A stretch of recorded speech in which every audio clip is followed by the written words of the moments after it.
Cheering at pro wrestling shows in Japan is back, and 2023 is already shaping up to be a big year in the history of pro res.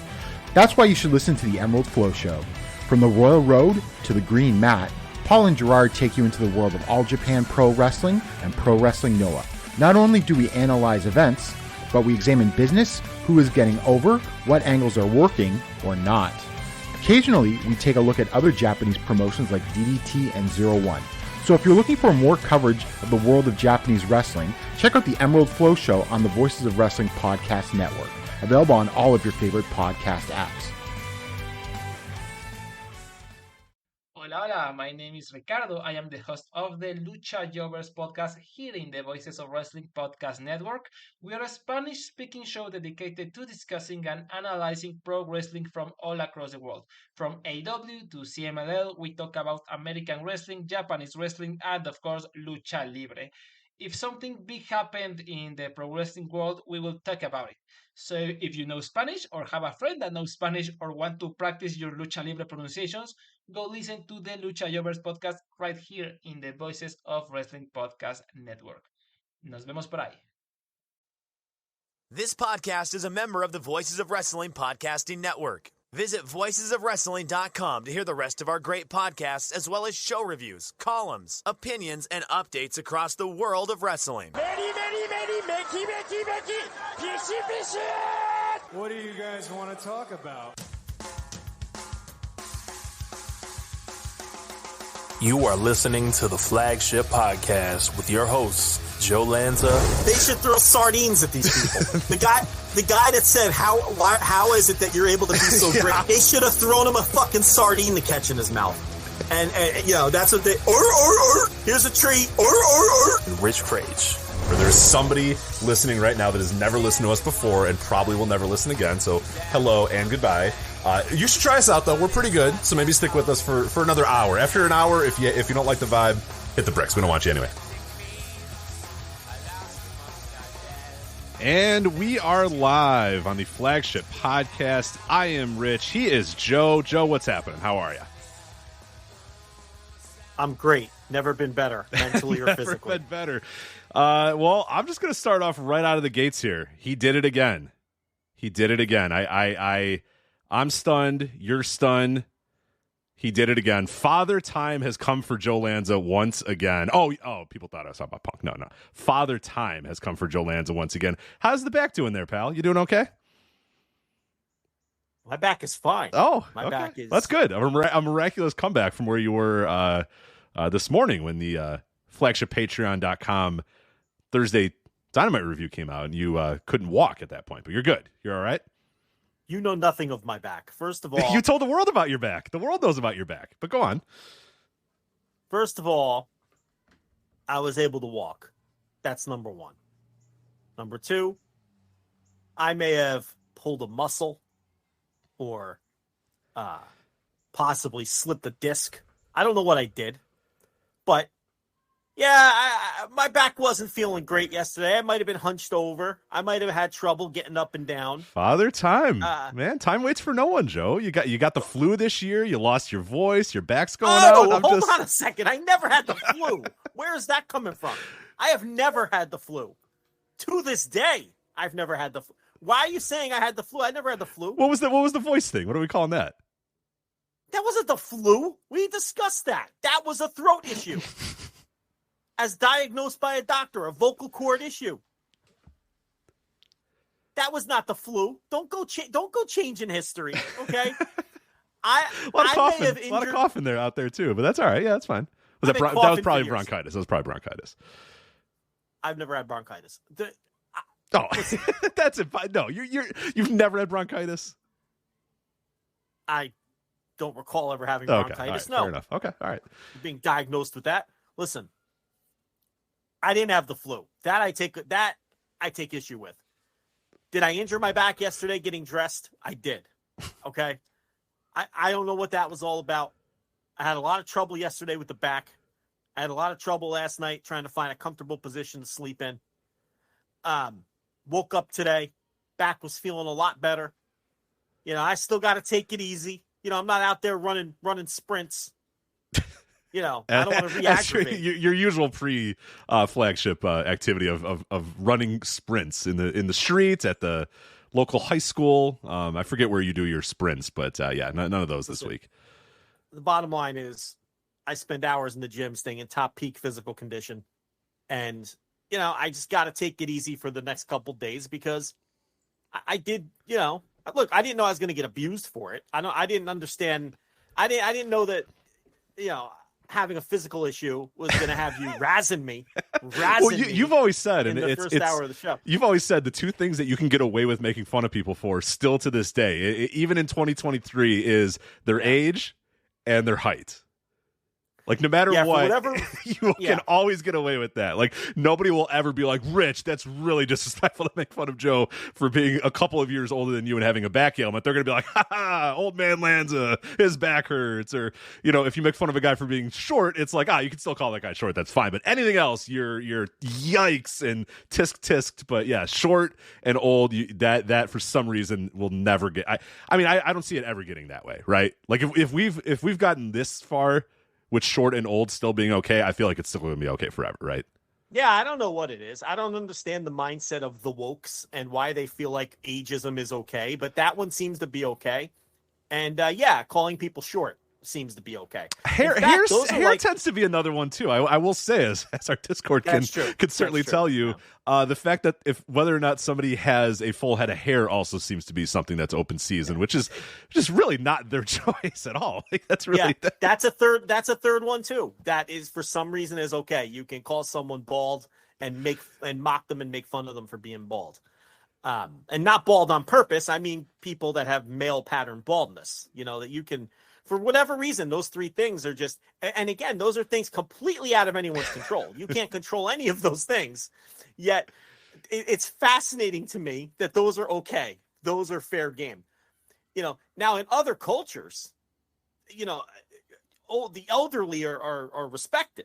So it seems to maybe just be a Western culture thing where, just ripping on people for being old or disregarding their opinions for being old or just not giving a shit what they think because they're old. That maybe it's like a Western culture thing. I don't know what. Look, I'm not interested in the whys of it. All I know is it's the reality of it, and I've never been able to put my finger on that one. And we have a lot of these, wacky leftists who listen to this show for some reason. We've always drawn. They love you. They love Joe Lanza. I don't know why. Keep their enemies closer. I guess it's like one of those type of things, Despite my presence here, I seem to attract them anyway. I don't know. Did you know, Rich, that I am an honorary member of the Dirtbag Left? Wow. Did you know that, Rich? Wow. Did you get a plaque or did it come in the mail? I have many members of the Dirtbag Left have told me this. A lot of people are saying this. A lot of people in the Dirtbag Left are telling you this. Many people are saying that I am an honorary member of the Dirtbag Left. Fantastic.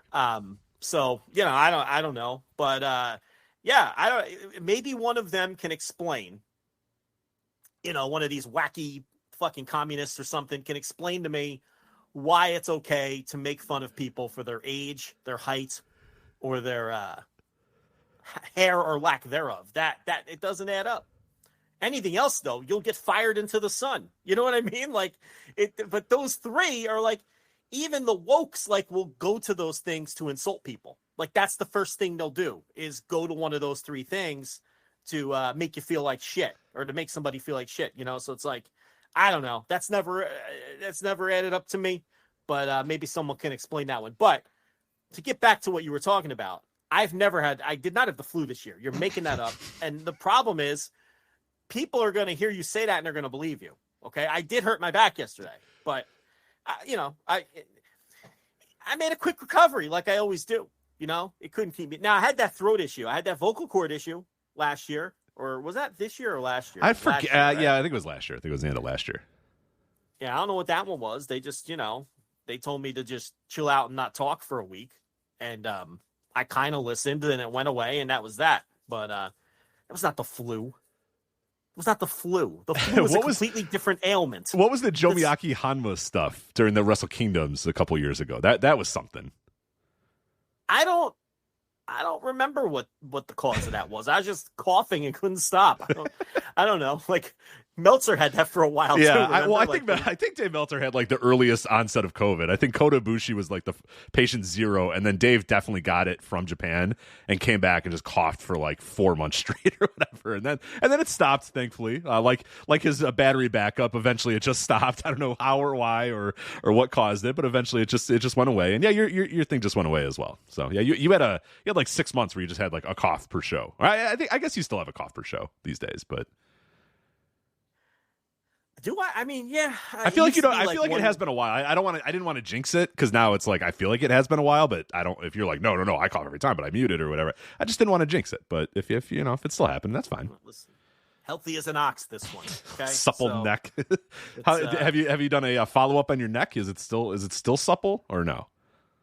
That's what the doctor said about a year ago. Okay. And I don't see why why wouldn't it still be supple? I don't know. What have you done over the last year? I guess drop some weight. I mean, maybe. Yeah, there you go. Keeping that lifting routine up. Well documented lifting routine that you have. Yeah, I always stay in top peak physical condition. There's no question about it. You have to. But so you can grow old and get made fun of by smarmy 22-year-olds. Right. That's why you have to do it. Yeah, of course. Yeah, you definitely do. So well, I'm glad the back's doing well. Any stretches, yoga, like how it just kind of worked. You woke up and it was fine. No, just completely infuriate you like I always do. I did absolutely nothing and I feel great. Great. Yeah. I know you hate that. I do because it's when I do ever have an ailment, it's like months to get things back on track or whatever. They're all like these little nagging things or whatever. And now this is where you turn the thing around and go, oh, you're calling me old, and now look at you with your stuff. But usually it's like this little nagging thing that kind of hangs around for a little bit. Eventually it does go away though. But I have to work on it. Like all joking aside about I used to get like back spasms all the time, and then I had to do like years of yoga. Now finally they've gone away, and I haven't had a back spasm in years or whatever. So it's like I have to do all that. Joe, you just get out of bed and crack open a Coke Z, and you're back to normal. So. Yeah, you get so mad because you spend your Sundays planning your meals for the week, and you're out in nature doing hikes, trying to stay healthy, and you're doing all this shit. And then I don't do anything but drink 7 Coke Z's a day and watch baseball. And I go to the doctor and they tell me I'm healthy as an ox and have a supple neck and everything's checking out, perfect blood pressure. And you're disgusted by that. That drives you insane. Disgusted is the perfect word for it. Yeah. Like you are just flat out disgusted by that. And yesterday I could completely thrash my back somehow, stepping into a pair of shorts, and I wake up today fresh as a daisy. Craig. I'm ready to help somebody move. Don't ask me to help you move. Yeah, my God. Yeah, sliding down. Do you have a banister? Like between the upstairs and the downstairs of your house? Is there a banister anywhere? I do have a banister. Do you want me to slide down the banister? I do want you to slide down it. Maybe if you have a top hat, when you get to the bottom, you go, like roll it down your arm type of thing. Or just jump up and click my heels together. Yeah, whichever. Yeah, maybe don't do that. I could feel like that might hurt the back again. Maybe wait a couple days till that. But, I gotta take it easy. I don't want to re-aggravate maybe on it was Tuesday do that. But yeah, maybe not right now. Don't think I'm not playing this up though in the house. Like, Oh, I'd love to take the garbage out, but right. Yeah. All that stuff. Like you notice my hushed tones now too. Yeah. I but don't think I'm not like playing it up because it's you're gonna get as much out of this as you possibly can. Yeah. Oh, gonna get so much out of it. It's she's a nurturer by nature, so she really goes over the top with this stuff. So it's like, am I milking it a little? You might be old, but you are wise. So that's. Oh. Let me say something. Everybody's old to someone else, right? Exactly. That's how it goes. Yeah. That's I think I'm significantly older now than when we first started doing than you were when we started doing the show, and I called you old at the beginning of the show. I thought you were going to say, I think I'm significantly older now than when we started the show.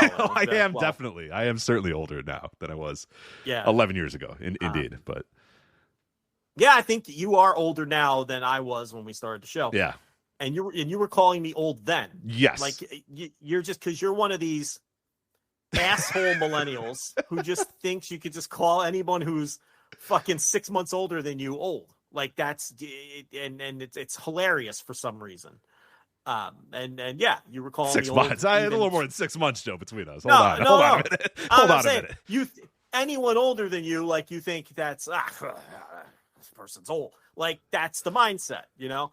It's like you were calling me olds 12 years ago. Like it has never stopped.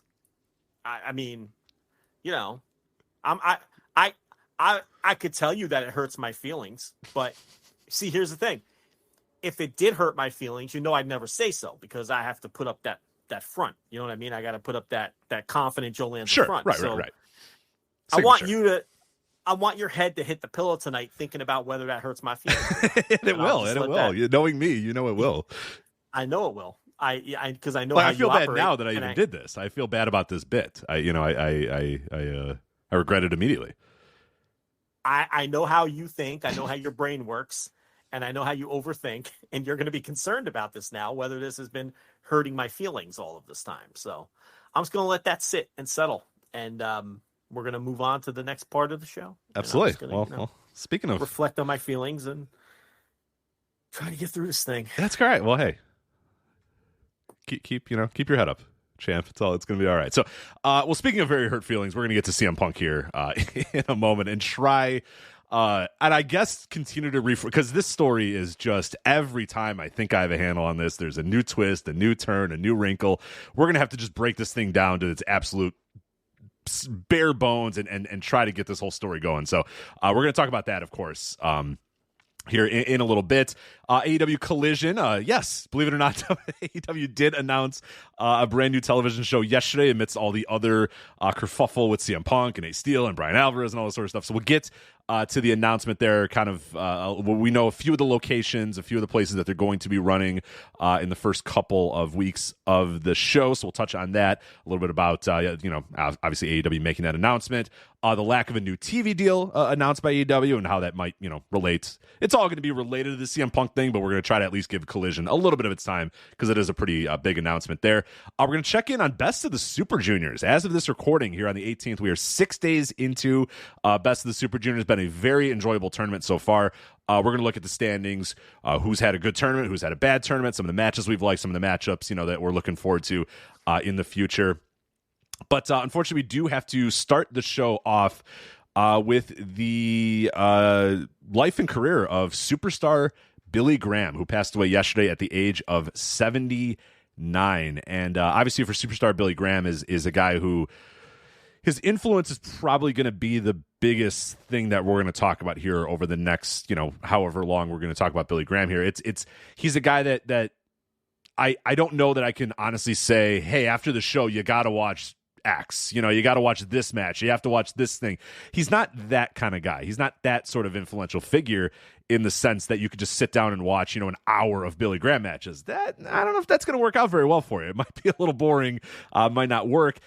He's not a guy that you can just kind of sit down and do that with. Sometimes we come on the show and we're like, all right, if you've never seen this before, you've never seen that before, you got to see that. He's got a different influence. He had a different sort of influence on the wrestling world, and it related mostly to his charisma, his body, his promo ability, his persona, all that sort of stuff kind of relates. But how did you want to tackle this? Well, I mean, maybe, what did you first, when you heard the news of Billy Graham, who by the way, has felt like he was not even this most recent thing. I know this most recent thing started in like January or whatever, but it feels like we've had like, oh man, Billy Graham's not doing well stories for what feels like a decade or so. And I know that he had like a liver transplant not that long ago. And obviously, yeah, it's been touch and go for him for a very long time. But basically since January or February of this year, he's been in the hospital. And then obviously he passed away yesterday at the age of 79. But yeah, well, what kind of thoughts do you have on the life and the career of superstar Billy Graham? The man of the hour, the man with the power, too sweet to be sour. Superstar Billy Graham. Definitively top 0.01% most influential pro wrestlers to ever walk the planet. You want to talk about some of the most influential wrestlers of all time, whether it's for the current generation, it would be somebody like Eddie Guerrero. For Eddie Guerrero's generation, it might be somebody like Tiger Mask, right? Then you have people like Kenta, who was very influential on the in-ring style of so many wrestlers that followed him. And then, of course, you have people like Ric Flair or Buddy Rogers, who influenced Ric Flair, or you go right down the line of the most influential wrestlers ever. And I'm not sure that there are many, if any at all, that were more influential than superstar Billy Graham.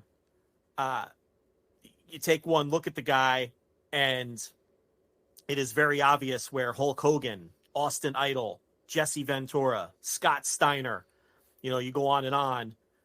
Every single one of them aped his look, to the point where sometimes when you watch superstar Billy Graham matches from, his prime WWF championship years of 77 and 78, you almost have to look twice. At a glance, it looks like you're watching Hulk Hogan or Jesse Ventura. It's a little spooky how much they emulated him and flat out ripped him off. When you talk about promos, when you listen to superstar Billy Graham cut a promo and you close your eyes, you can hear Dusty Rhodes. Yep. You can hear a little bit of Ric Flair. You listen to that trademark cadence, and so many that follow either completely ripped it off or borrowed. And that's pro wrestling. That's pro wrestling. Superstar Billy Graham aped a lot of his persona from Muhammad Ali, and Muhammad Ali aped a lot of his persona from Freddie Blassie. And, it's everyone borrows from each other. Okay. So I'm not even saying that any of these people who were heavily influenced by superstar Billy Graham were frauds or anything like that. They weren't, but just a hugely influential pro wrestler who changed the course of, and look at his body. I mean, he was the first superstar, megastar who embraced and brought bodybuilding into pro wrestling, and with that incredible steroid physique that he had with the 22-inch pythons. And it's no mistake that Hulk Hogan had 24-inch pythons, because he was emulating superstar Billy Graham, and he had to one-up him. So he had 24-inch pythons because he watched superstar Billy Graham all of those years talk about his 22-inch pythons. But even superstar Billy Graham's physique, even in 1977, is still arguably the greatest physique we've ever seen in pro wrestling. Yeah, it's an absolutely absurd physique if you go back and watch those 70s Billy Graham things. People today, with all the technology and all the understanding of bodies and all the drugs and all, nobody, you still people can't get near Billy Graham's body in the late 70s. It is otherworld, and that's why he was on the cover of bodybuilding magazines, and that's why he was a training partner of Arnold Schwarzenegger and stuff, and a very close friend of Arnold Schwarzenegger, because he, like you said, he was in that world. That world as well as the wrestling world, and he was the guy that sort of blended those two together. And yeah, you had like your early pro wrestlers were also the early bodybuilders, but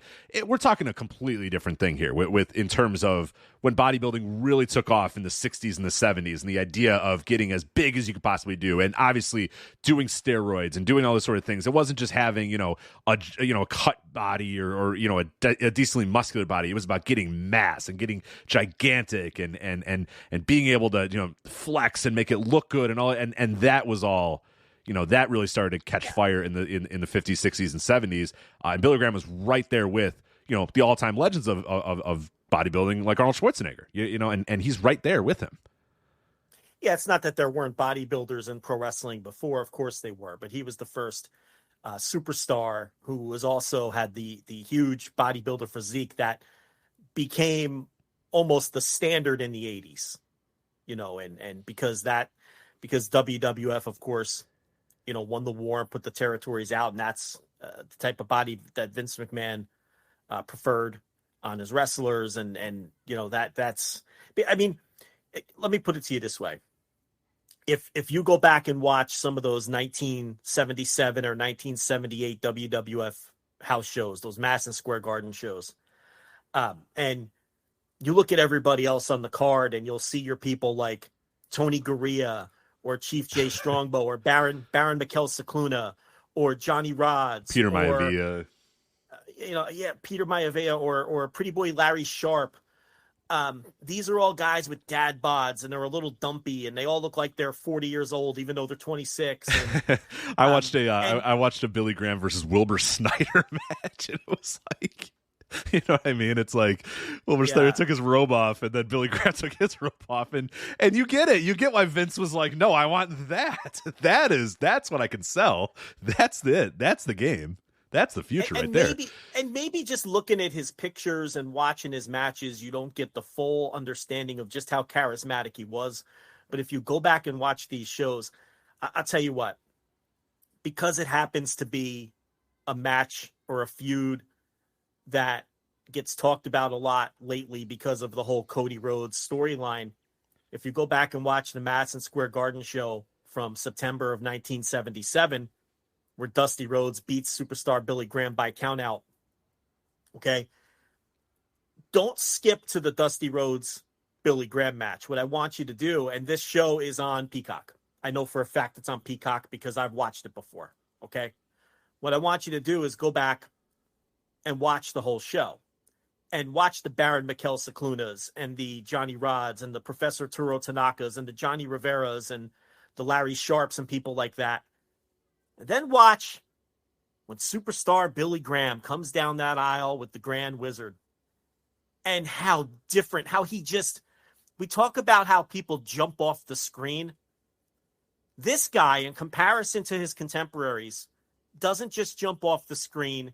He leaps out of the screen and sits down with you on the couch. I mean, and then Dusty Rhodes makes his entrance for that match with all of his charisma. And Rich, you feel like you're watching the future. This match is in 1977. And if these two guys walk that aisle today on a Dynamite in the main event, they'd be the two most charismatic people on the show. And they would get over instantly. Instantly.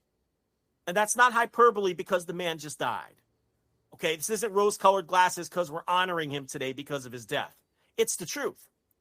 And they both would pop off the screen in 2023 because they're two of the most charismatic wrestlers of all time. You watch them in the context of 1977, and it just blows your mind. You watch that match and you're like, I'm watching the future. This is what wrestling is going to be 10, 20 years from now. And you know what? It was. That's what it turned out to be. It's just, he comes out in the tie-dye with the Grand Wizard, and he's just built like a brick shithouse after you've seen all of these dumpy dad bod dudes out there, and he just looks and feels like a fucking superstar. And then Dusty Rhodes comes out with all of that charisma, and there's just a different energy in the crowd. You know, and then the bell rings, and neither one of them are going to be mistaken for Ric Flair or Tatsumi Fujinami in the ring. Okay? We all know that. You addressed that at the top. But is it the most over match on the show? Hell yeah, it is. Fuck yeah, it is. And I will say this about superstar Billy Graham's work. I'm not going to sit here and defend it and tell you he was a great worker. He wouldn't tell you he was a great worker. Okay? But again, in the context of 1977, 3WF, okay? You go back and watch that Dusty Rhodes Billy Graham match because I've seen it several times, the count out. And then they have a rematch, I believe, in October, which is the some kind of gimmick match because there's a bull rope involved. It's a bull, yeah. I think it's a Texas bull rope match or Texas death match. It's one of the two, I forget, but yeah, it's cool. I watched that match too. That one's fun. Yeah, and that has, and that's where Graham beats him, and but you go back. And you watch that match, and there are some. Look, Billy Graham was never the most athletic pro wrestler, not even close. He wasn't the most dynamic pro wrestler. He got by on his charisma, but he did do some things in that ring better than everybody else did in 1977 WWF. And this probably came from working with Pat Patterson and Ray Stevens early in his career, because believe it or not, And I watched some Superstar Graham today to prepare for this too. Not as much as I wanted to, because I was busy with some other things. But he reminded me of Patterson and Stevens in a lot of ways because, first of all, he would bump his ass off. For a guy that was so much bigger and stronger and more charismatic than everybody else in the company, he wasn't afraid to fly around for those baby faces and make them look good. For sure. No, he didn't move around like a giant. He didn't move around like a giant in the ring, and he probably could have. And he didn't no-sell like an asshole either. Okay? He bumped. And the other thing he would do when he bumped, if you pay attention to him at his peak, not in the later years when he was really immobile and had a lot of injuries, but I'm talking like 77, 78, the title run. What he would do when he would bump is on the mat, he'd flop around like a fish, or he would do these little mannerisms to really put over that the babyface was putting it to him. And he begged off real well. And, you know, Ric Flair talks about how influential Superstar Billy Graham was to him. And you can see it in the way Billy Graham begs off. You can picture Ric Flair begging off in your mind's eye right now. That's like one of the trademarks of heel Ric Flair, begging off. And he got that from Superstar Billy Graham, who would beg off from the baby faces, and he would bump, and he would do these little mannerisms and flop around and really get these guys over. And he wasn't someone who was going to no-sell. This wasn't Road Warrior Hawk. Okay? This wasn't Sid Vicious. This wasn't someone who wasn't going to sell for the baby faces because he had some kind of massive ego in that regard. He was out there to do business and make these guys look good, and he did. Because he wasn't in any danger of losing his heat. Look at him. Yeah. Look at him and look at everybody else. He could talk you into the building no matter what. He was going to be fine. Yeah. Yeah, and he came up with Pat Patterson and Ray Stevens. And those guys, as heels, flew around for everybody. And he saw that was a formula that worked. You know, in fact, I heard Dave Meltzer talking about this earlier today. And he said that Roy Shire got on Superstar Graham's ass at times to say he was selling too much. He's like, what are you doing? You're selling too much. I don't want you selling this much. So I just wanted to defend his work from that standpoint. Again, are you going to see any 5-star classics? No. You know, those Dusty Rhodes matches, both of them, the count out and then the follow-up match, they're not great matches, but these guys are so charismatic and they work them in a smart way and they're getting massive crowd reactions.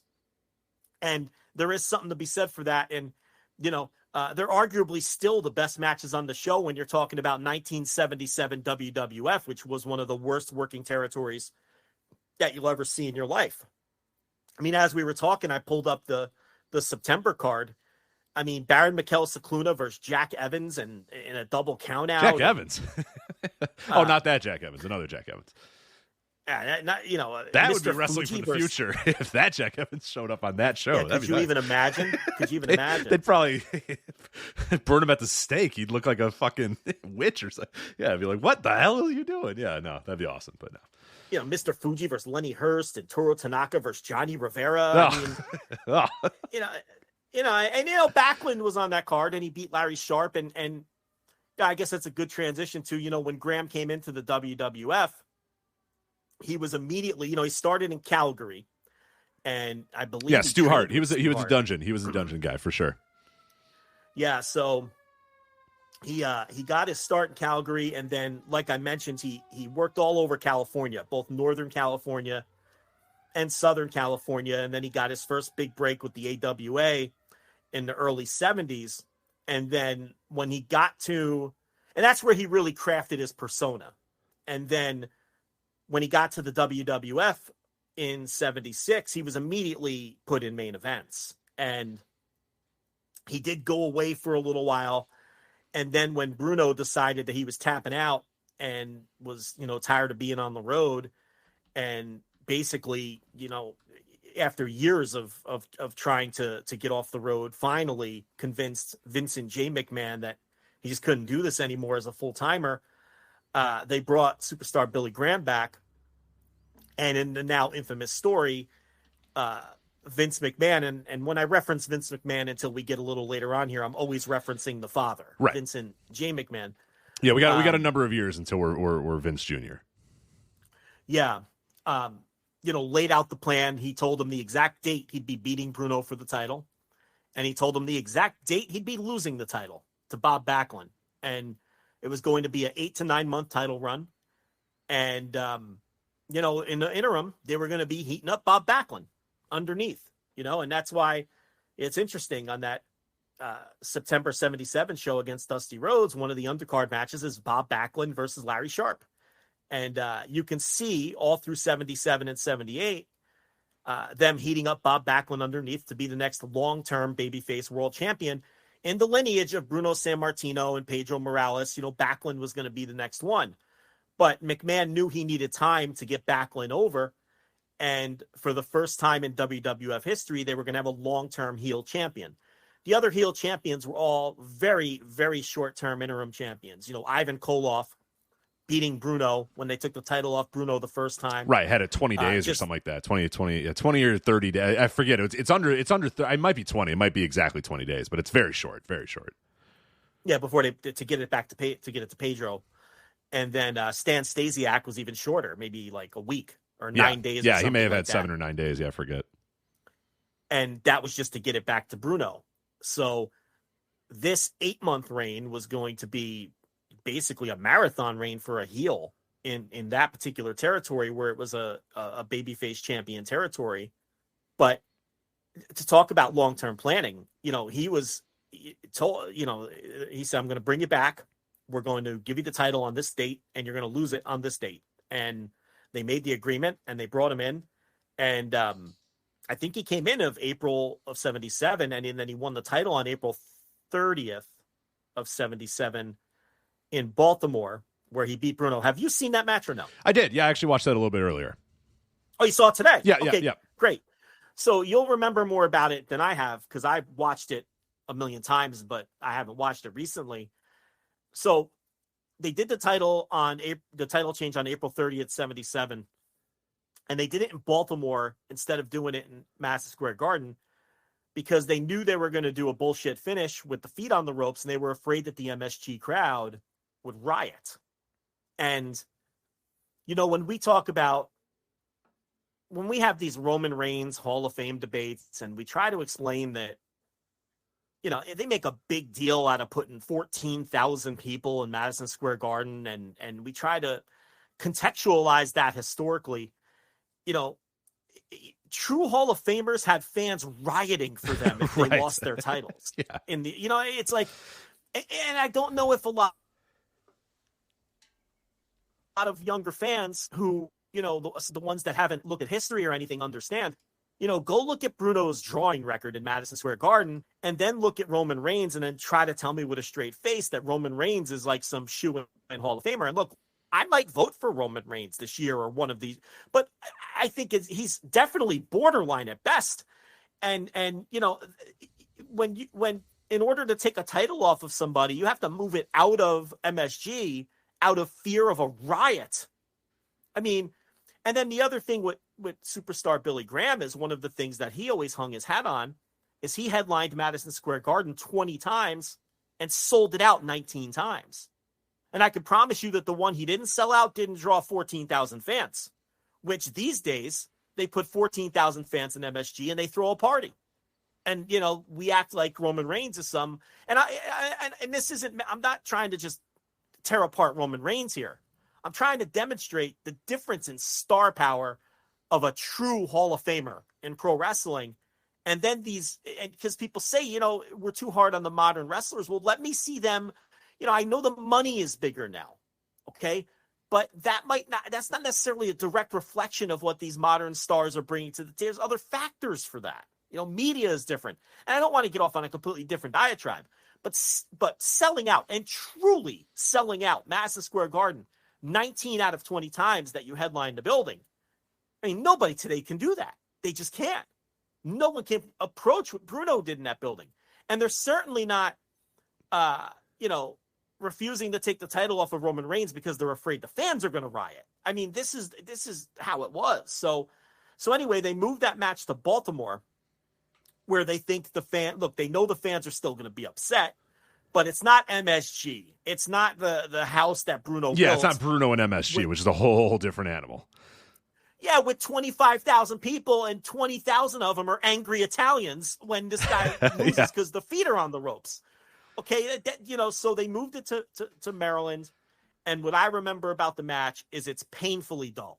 It's not great. Yeah, it's not great. Luckily, I believe the clip. I don't know what the full runtime of the match itself, but if you do find that video, and it is pretty easy to find on YouTube, it only runs about 11 minutes. That might be the entire. Oh no, actually, you know what? It is the entire match because it has the introductions and all that sort of stuff. But yeah, it is. It's not great. It's and again, it speaks to the whole idea that, you're not going to sit down and watch Billy Graham and say, oh man, let's see what I'm going to see here. I'm going to see, wrestling that I've never seen. But like, he's just not that kind of guy. And especially Bruno at that age too, wasn't really that kind of guy, but it wasn't about that. It wasn't really about, how good technical wrestlers they were. And I guess that kind of speaks to, Billy Graham in general that we're talking about is the template for what would be considered, top tier star level pro wrestlers in Vince McMahon's company for the next 15, 20 years or whatever was guys like Billy Graham, where he Vince McMahon didn't really give a shit if the guy had a real wrestling background, if he had a real sports background, if he was a grappler, if he was a hooker, if he could, he didn't give a shit. Hey, how do you look and can you talk people into the building? Great, sounds good. Where that didn't, most of those other guys that we're talking about in the history of wrestling all had some sort of real sports, or the people have to believe that guy can grapple with them or stretch a guy or do that sort of stuff. And Billy Graham, it was just the complete no. It didn't matter because fucking look at him. It doesn't matter what he can do in the ring. It's just he looks more powerful. He looks stronger. So yeah, even if this guy that he's facing is a better, technical wrestler, it doesn't matter because look at him. Look at Billy Graham. Look how big he is. Look how strong he is. That's all that matters. And that really became the template, for better or for worse, for years and years and years in professional wrestling. But yeah, this is another match where, again, you see it, that Billy Graham is just not going to go out there and work like you're going to watch. He's not Ray Stevens. You know what I mean? He got the selling from Ray Stevens and Pat Patterson or whatever, but he's not Ray Stevens. He's not Pat Patterson. And that wouldn't have really worked either. It kind of worked for him to just be in there and do that. But yeah, it's not a good match. It's dull as hell, but it's a historic match, and you probably should take some time to watch it if you get a chance today.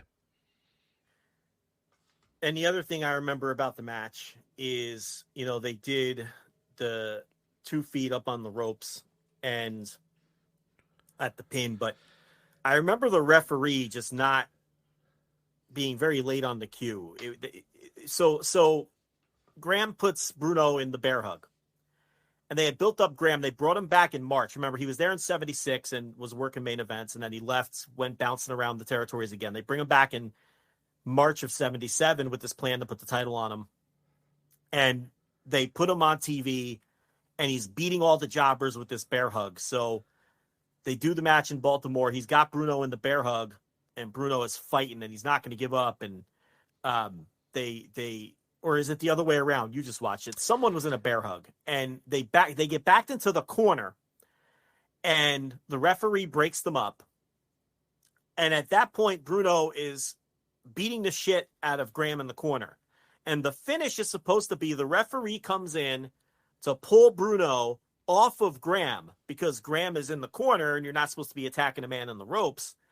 And that's when Graham pulls Bruno's legs out from underneath him, puts his 2 feet up on the top rope. Yeah. And scores the illegal pin. From what I remember, Bruno is putting a beating on him, and you can see Bruno yelling at the ref. Like, let's go. Come on. What are we doing? Right. Yes, you can. And time is standing still. And then finally the referee realizes, oh shit, this is the finish. And then he goes in to grab Bruno. Man, and do the finish. Honestly, if not for Bruno, man, WWF fucking stinks. Like it's just, doesn't it? It's just not that good. I know it won. No, in that era, it's terrible. It's so bad. The wrestling's bad. The referees are bad. The ring announcers are bad. The arena looks bad. Everything looks terrible. It's just like they just hit on, like, they were in New York, which obviously helped a lot, and they had Bruno fucking Sammartino. But it's like, yeah, no, the referee's an absolute dope. Yeah, and that's true of a lot of those matches you watch. And the referee, like the ring announcer's like not good. This guy's like stumbling stumbling over. I don't know who. I don't know who the ring announcer was. I know they had different like regional ring announcers in all these different spots. I don't know who the Baltimore guy was, but he called the promotion by the wrong name. He called it like the I forget what he says, but he doesn't say Worldwide Wrestling Federation Championship, and he's just weird about it. And then he messes up Billy Graham's name. I'm like, what's going on here? Come on, this is Billy Graham and Bruno Sammartino. Let's figure this thing out. But it's like, yeah, you got Bruno and your home base is New York. That can solve a lot of problems.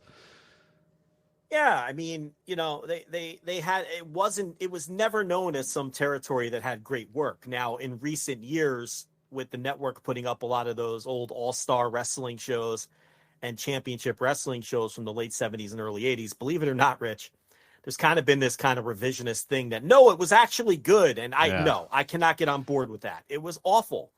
And, some of the worst pushed wrestlers you'll ever see, like Chief Jay Strongbow, is one of the worst pushed pro wrestlers you'll ever see. I mean, he's just completely useless and terrible.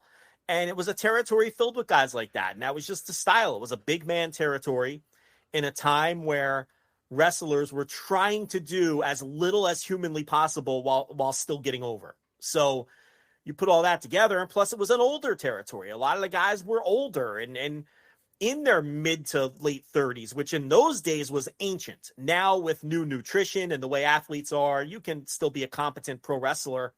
We see guys into their 50s, whether it's Masaki Mochizuki or whoever the fuck these days. And we see guys in their 40s routinely who are in tremendous shape and are great pro wrestlers.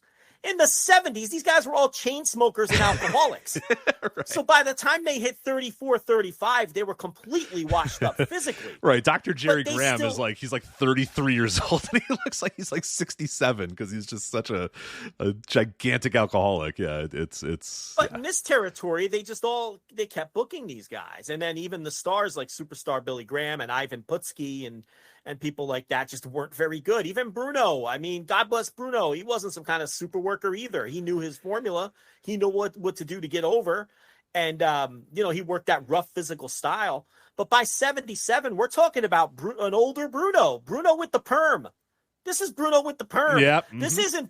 This isn't prime Bruno with the slicked back hair who looked like a fucking Italian hitman. This was Bruno with the perm, tired old Bruno who just wanted to go home. 1 foot out the door. 1 foot out the door too. He is tired. He wanted to go home.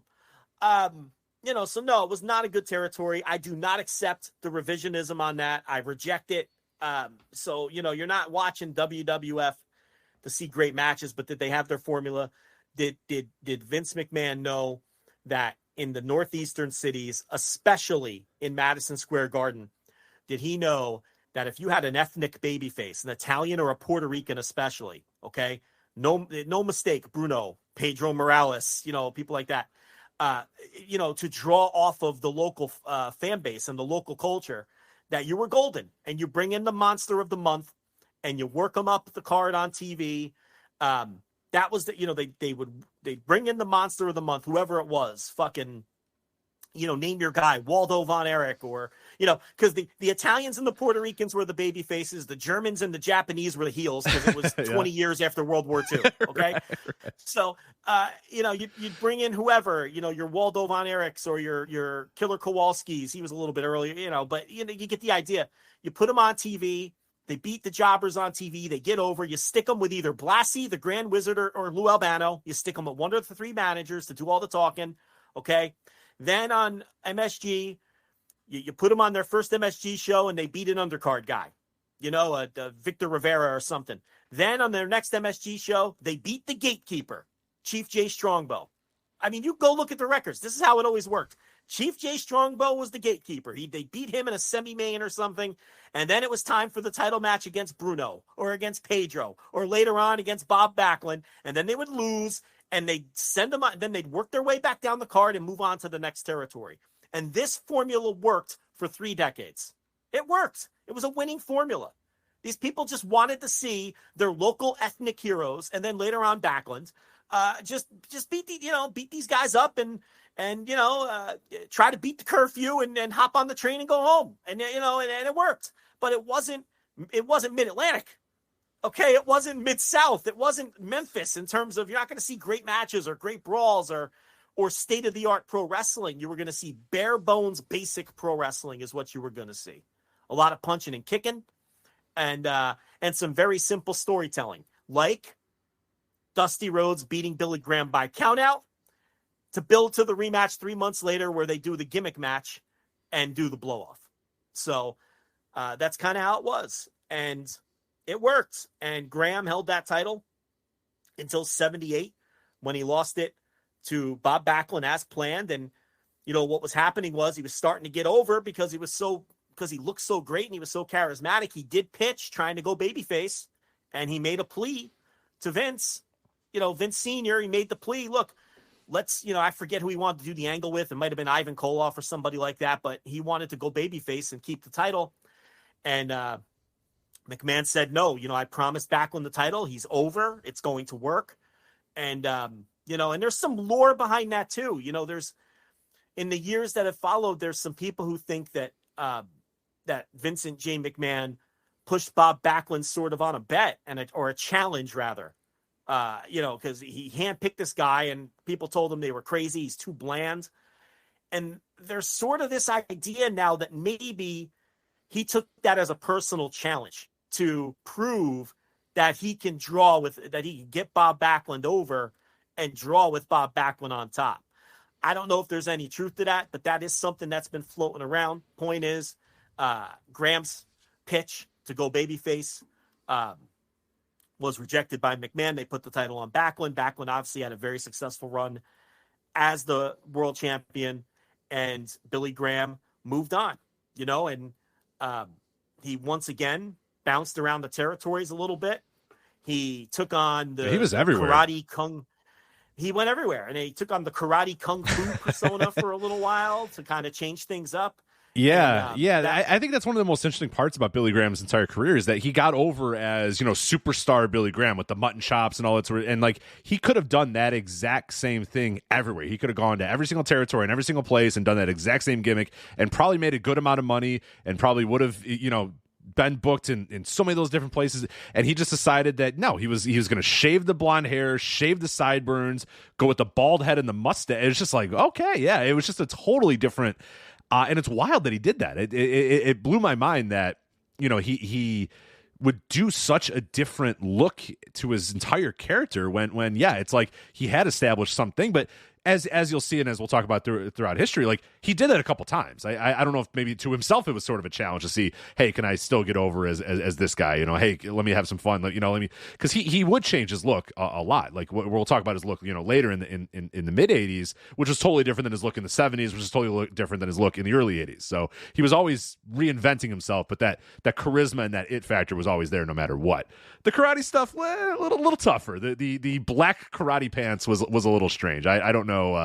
I don't know exactly why he did this, but whatever. Well, he just was, you know, trying to do something different to get over, and it didn't really work. It was a bomb, and he did it in Mid-Atlantic. He brought it to the WWF. You know, he brought it to some other places. I think he did it in Japan too.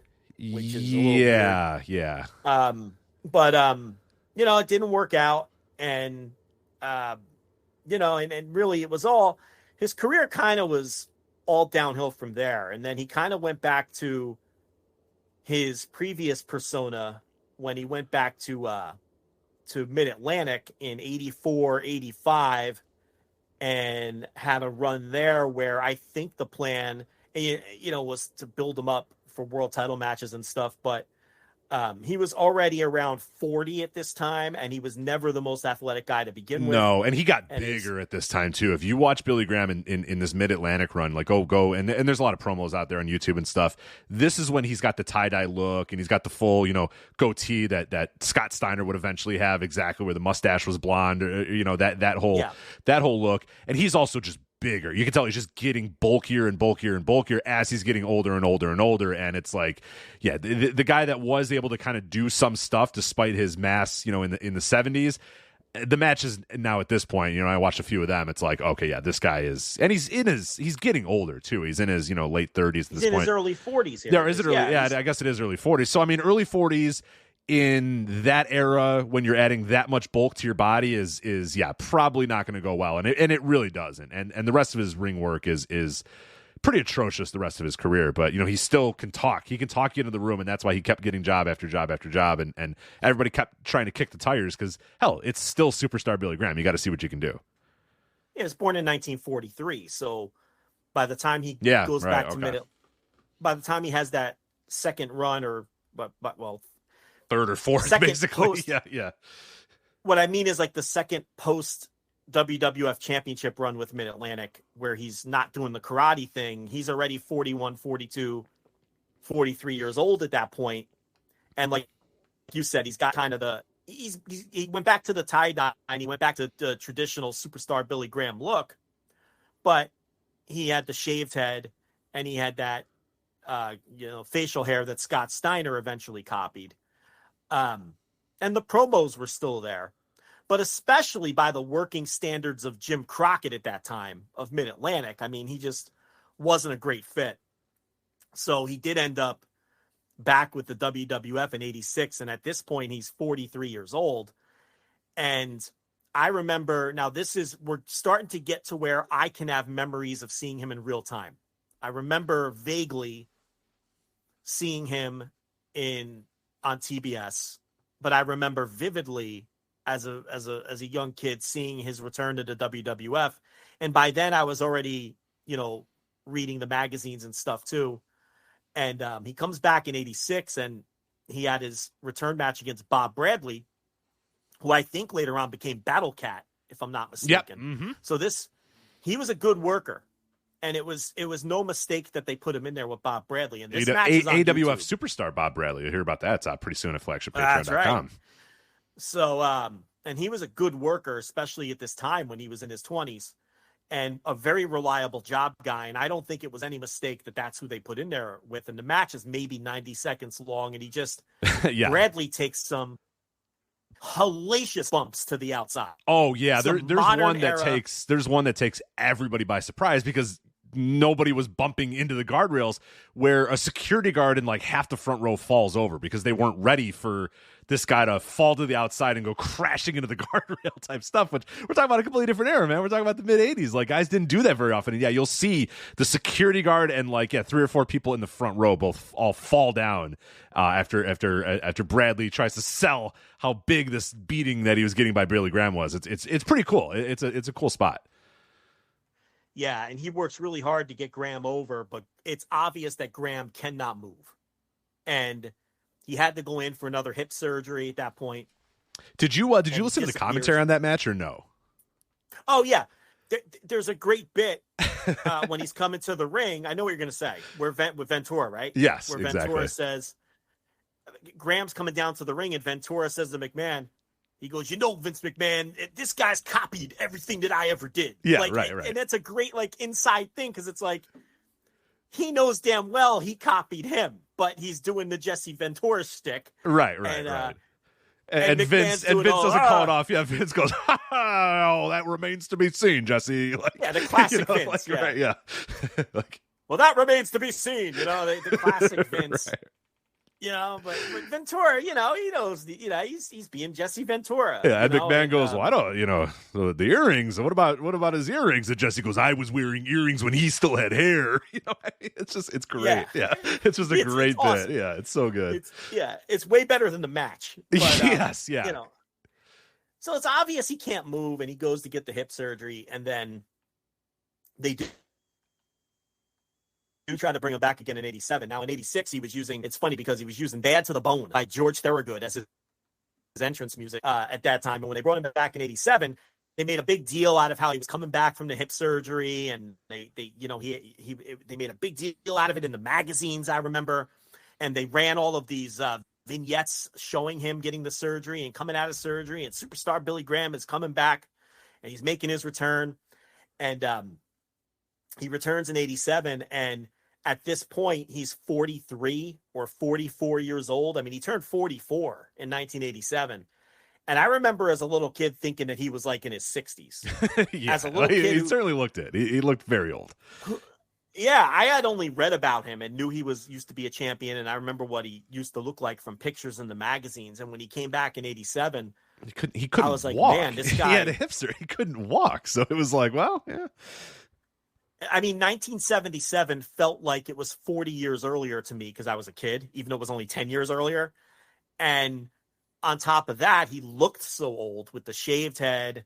And when he takes his shirt off, like even in that Bob Bradley match, he takes his shirt off and McMahon tries to put over his physique. He's like, oh, look at this. Look at this. It's so good. He's like, the physique. Oh my goodness. And it's like, I don't know. It's all right. And it's like, all right, he looks really good for a normal 40-year-old on the street, but by 1987 WWF, he doesn't look that great. Oh no. On that roster at that point, no, he's not even in the top, 20% of the bodies in that company at that time. I mean, what the fuck? Paul Orndorff and Rick Rude and Hulk Hogan are on this roster, and I'm supposed to be blown away by this old man with he's let's face it, he's a little wide in the midsection at this point. Now he still has the arms, the guns are still huge, but this is a guy who can't really work out the way he used to. He's probably not on the juice anymore because he's getting older, or he probably was. I'm sure he certainly still was, but he just wasn't lifting as much as he was able to look before. Like it. Yeah, no. And they're trying to put over what a great body he has. He looks old. He can't move. And then they put him in a feud with Butch Reed, who, again, is built like a brick shithouse. And it looks like Billy Graham did 10 years earlier. And it's like that kind of, they probably should have programmed him with someone who looked like shit if you wanted to put him over as, this, but at that point it wasn't going to matter. They gave him the Jesus Christ Superstar music as his theme, and they gave him this big push, but physically he just couldn't do it anymore. And, I remember watching him wrestle Butch Reed in Madison Square Garden in, I want to say it was August of 87. Let me see if I could find this show. There it is. August 22nd, I have the best memory for shit that was 40 years ago in this company. And if you ask me what the matches were at WrestleMania, I'd struggle to give you the card. Fastlane. Like tell me two of the matches from Fastlane or whatever. Yeah. But you know what it was? Is when I'm a kid, I taped all these MSG shows and watched them a million fucking times, so I remember the dates and what was on them and everything. So anyway, August 22nd, 1987, he wrestles Butch Reed in Madison Square Garden. This is their first big match with the feud they started on TV. And it ends in a DQ or whatever, and they put the boots to Graham. And what they're doing is building to a rematch, to a cage match later on that year. But what I wanted to point out to you was this. That show drew 18,000 fans, okay?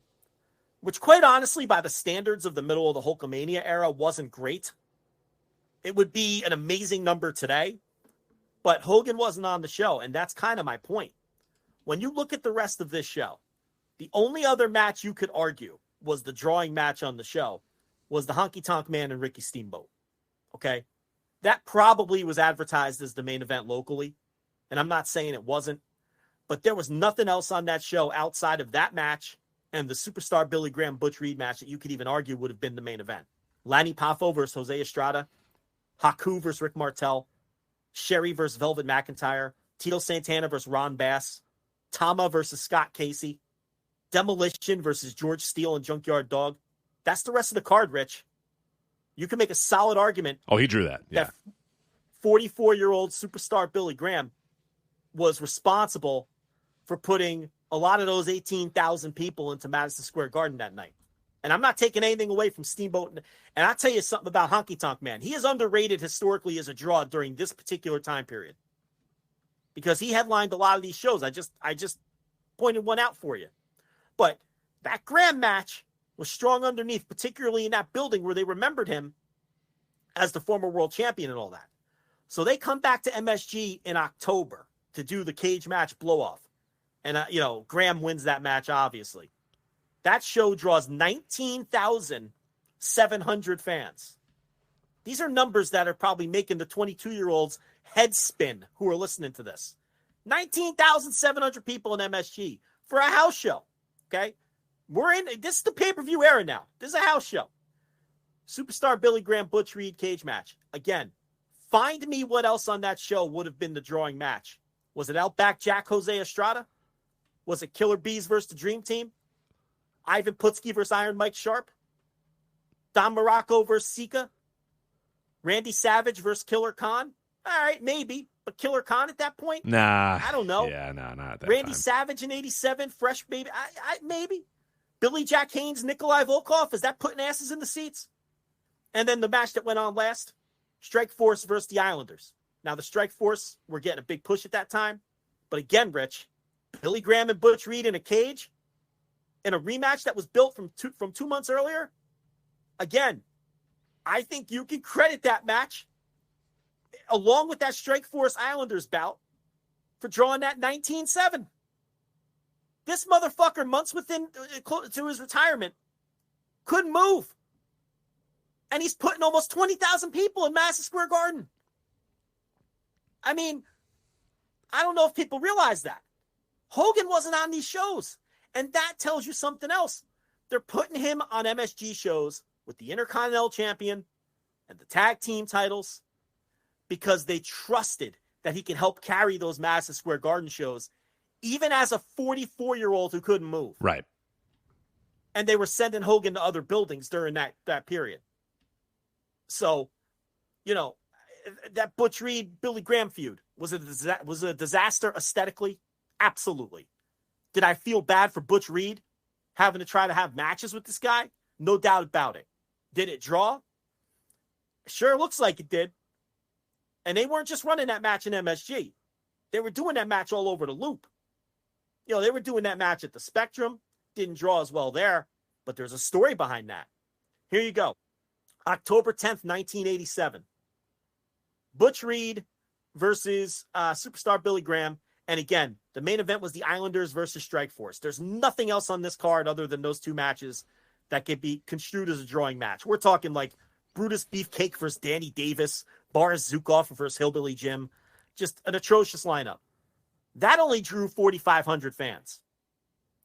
Right down the highway from MSG. Why is that? Because in 1981, Gorilla Monsoon, who had a weekly column in a local paper in Philadelphia, wrote that superstar Billy Graham had passed away. Whoops. But he didn't. In 81, he kind of disappeared. He got back into bodybuilding. Nobody knew where he was. It was before the internet. And a rumor started circulating that he was dead.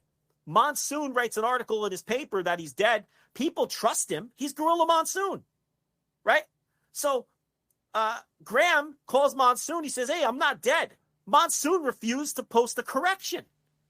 So then, for years, superstar Billy Graham could no longer draw in Philadelphia because people thought he was dead, and it was like a second version of superstar Billy Graham. They thought it was like, you know, like a second Doink or something. They thought it was like an imposter, like a fake, especially since he was doing the karate gimmick for a this while. karate guy shows up and they say, yes, this is Billy Graham. And you go, no, it's not. That's not Billy Graham. That's impossible. Yeah. And to show you how much damage it did, during the same time period that this match has put 19,000 people in Madison Square Garden, it totally bombs in the Philadelphia Spectrum and they draw 4,500 fans. Gorilla Monsoon, so stubborn, killing the town. Would you stop? He's killing the fucking town for when this guy comes back in. You know, it's crazy.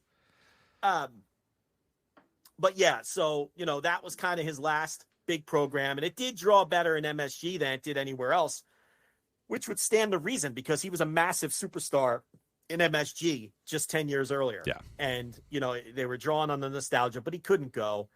And then in October, they shot the big angle for TV where he had the TV match with Butch Reed and Slick, who was also managing One Man Gang at that time. Butch Reed and Slick came into the company together from Kansas City. They came in as a package. And eventually they gave Slick some other wrestlers. You know, they were phasing Freddie Blassie out.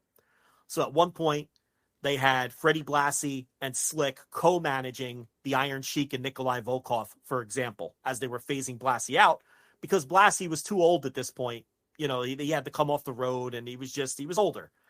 One of Slick's other guys was the One Man Gang. So you have this match, and superstar Billy Graham is already advertised for the Survivor Series. He's going to be on Team Hogan. It's Hogan, superstar Billy Graham, Paul Orndorff, Bam Bam Bigelow, and who was the fifth guy? I can't remember. But the opponents were going to be Andre, Rick Rude, Butch Reed, One Man Gang, and Bundy. Okay. Who the hell was that fifth Hogan partner? I don't think it was Hillbilly Jim. Yeah, you would have a better memory of that than I. I don't know. Can you pull up Survivor Series 87 real quick while I'm talking? So anyway, Billy Graham was advertised for that Survivor Series match, and it's very obvious that his body is just, it's not going to work. The matches are terrible in this Butch Reed feud. You just jump in anytime. Bigelow, Morocco, Patera, and Orndorff. So Patera's the guy, because yes. Morocco, this is what I'm getting to. So it was Hogan, Orndorff, Superstar Billy Graham, Ken Patera, and who's the fifth guy? Bigelow, Morocco, Patera, Orndorff, and Hogan. Bigelow. Yeah. Right, Bigelow. So what happens is they do this Billy Graham Butch Reed match on TV, and this is how they wrote him out. They did an angle where One Man Gang interferes and they do a quick DQ finish, but then they beat up Billy Graham in the post match. One Man Gang gives him a splash on his hip, on the reconstructed hip, and it's a 3-on-1. Don Morocco makes the save. At this point, he's a freshly turned babyface, and he's on the juice now, and he's The Rock. They're calling him The Rock. Okay, he was the first Rock. And he runs down and makes the save. And the body transformation that Don Morocco went through, because if you look at him at WrestleMania 3 in that tag match against the Can-Ams, it's against Zank and Martel, and it's Orton and Morocco. And Morocco still has the dad bod. By the end of the year, oh my God, you will never see a body transformation this drastic, this fast. He is one of the biggest guys you'll ever. I mean, just pure steroid muscle bulk. I mean, he is fucking massive. You want to talk vascular? Oh, this guy yeah. had veins. It's sick. It's sickening. That would put Jinder Mahal to shame. I mean, just popping out of his traps and his neck and his fucking. This guy was ridiculously traps. jacked. Those traps go from his the traps. up to his mid ear. Yeah. So he is freshly turned babyface. He makes the save. So what they do is that's the injury angle that takes Billy Graham out of the Survivor Series match. And it really wrote him off. That was it for him, because that match was taped in October. It didn't air until, let me see if I can find it real fast. It aired on November 14th. He wrestled his last house show match on November 7th against Butch Reed. So they kept him on the road until the angle aired on TV, which is one of those old continuity things where it didn't happen yet until it airs on TV, right? So he wrestles on the road until the 7th. The angle airs on the 14th. Survivor Series is Thanksgiving, so it's only a week later or whatever. So they do the angle. They air it on the 14th. They take him out of the match. They put Morocco in. Graham wrestles his final match ever on November 7th, 1987. And then they make him Don Morocco's manager, The Rock. And they figured, well, he can talk. We all know he's one of the great talkers. But it didn't work out. Because, Rich, there's a difference between being a great talker, cutting promos, putting yourself over, and being a manager and trying to put someone else over. Or then they tried him as a television announcer. Yeah. He was a terrible television announcer. He's so bad. He's so bad. It's a different kind of talking. It's not the same. Like, he had a routine down and a cadence, and he knew how to talk himself up. He knew how to be arrogant about himself. Well, he also just looked like he was just this frail, not frail. Frail's not the right word, but I guess considering what he did look like before, old. He was just this old guy with a cane that wore tie-dye and had weird earrings, and you're like, who's this guy? Like, I remember him at WrestleMania 4, one of the first wrestling tapes I ever rented, and I'm like, who the fuck is this guy? Like, why? And, he still talks the way that superstar Billy Graham talks, but it's like, he just looks like this frail old man that wears, he looks like Jimmy Valiant. You know what I mean? He feels like he's Jimmy Valiant at that time, which just, is two diametrically different, in terms of what Billy Graham was able to offer compared to Jimmy Valiant. But it's just like, the magic was gone at that point for sure. Yeah. So neither of those things worked out, either as a manager or a color commentator. And, at that point, there was really no more use for him, and his career was over, and that was it for him. But, and then he obviously stayed in and around wrestling a long time. Now, look, the one thing about superstar Billy Graham that cannot be ignored, he was the ultimate carny. He was a con man. He's an old school wrestler. Well, he's a wrestler, yes. So go on. Yes, he's a professional wrestler. Yeah, it's not all roses with him. And he had a lot of, with Vincent K. McMahon. Now we're talking about the Vince McMahon that, is still around today. A lot of grievances with him and a lot of fallouts with him. And he did some deplorable things, like during the steroid controversy and the ring boy controversies and things like that. He made up stories. He said that he was an eyewitness to WWF officials abusing children. And, maybe you can say, all right, maybe his heart was in the right place because he was trying to get these monsters put away. Right, but he was trying to get money. He literally said, I did it to try to get money. Sorry. Right. So he was jumping on the bandwagon to try to get them to pay him off. And he was trying to do it to get money. And, and he made up stories about people that weren't true, that he wasn't an eyewitness to. And, there was a litany of things that over the year. And look, we talked at the top, he's seemingly been dying for 20 years and it almost became a meme. Every 6 months there'd be a write-up in the Observer that superstar Billy Graham is back on his deathbed and doesn't have much time left. And now look, he had a lot of health problems. Okay. He absolutely had a lot of health problems, but he's also a guy that knew how to stay in the spotlight, and he was a worker. And, it's not all, roses with him. No, one of the recent stories, and I'm sure we covered it at the time, is that in 2015 when Dusty Rhodes passed away, and Dusty Rhodes obviously held like a pretty high position in NXT as, a coach and kind of an ambassador and a booker and all. And he was basically just involved in everything at NXT, Dusty Rhodes. I think it was either the day after he died or like very shortly after, Billy Graham calls Vince McMahon and says, hey, I'd like to take the position of Dusty Rhodes. And it's like, all right, the guy's not even in the ground yet. Can you maybe wait till start getting his job or what? You know what I mean? Like, especially after all the stuff that he had done back and forth. I think a lot of people looked at that moment of like, all right, this guy is he's just does not care about other people or anything like that. So just, that's a recent story that I remember of just like, I forget how close it was, but it was like very shortly after where he calls him and says, hey, I want Dusty's job or whatever. And it's like, dude, he just died. Can you maybe give it up to a couple minutes or so? But, and also like, come on, Billy Graham was woefully, underqualified to have that position in 2015 as an ambassador or a booker or a coach for NXT in 2015. Come on, man. Come on. The Performance Center. Yeah. It's that wasn't a good role for him. He had the very public feud with Chris Jericho. I don't know if they ever squashed that, but he had a very public feud with Chris Jericho, which the roots of that were the Eddie Guerrero's funeral. And and then there was the thing recently, which he's kind of been vindicated on, if you are to believe Roy Lucier, because remember that thing a few years ago where he said that Seth Rollins should get on the juice? I think it was Seth Rollins. It may have been somebody else. But he wrote on his Facebook page or something that I think it was Seth Rollins but I apologize if it was someone else, that he'd be better off if he got on the juice. And people were like, oh, come on, guy. Like, you can't be, especially with your history.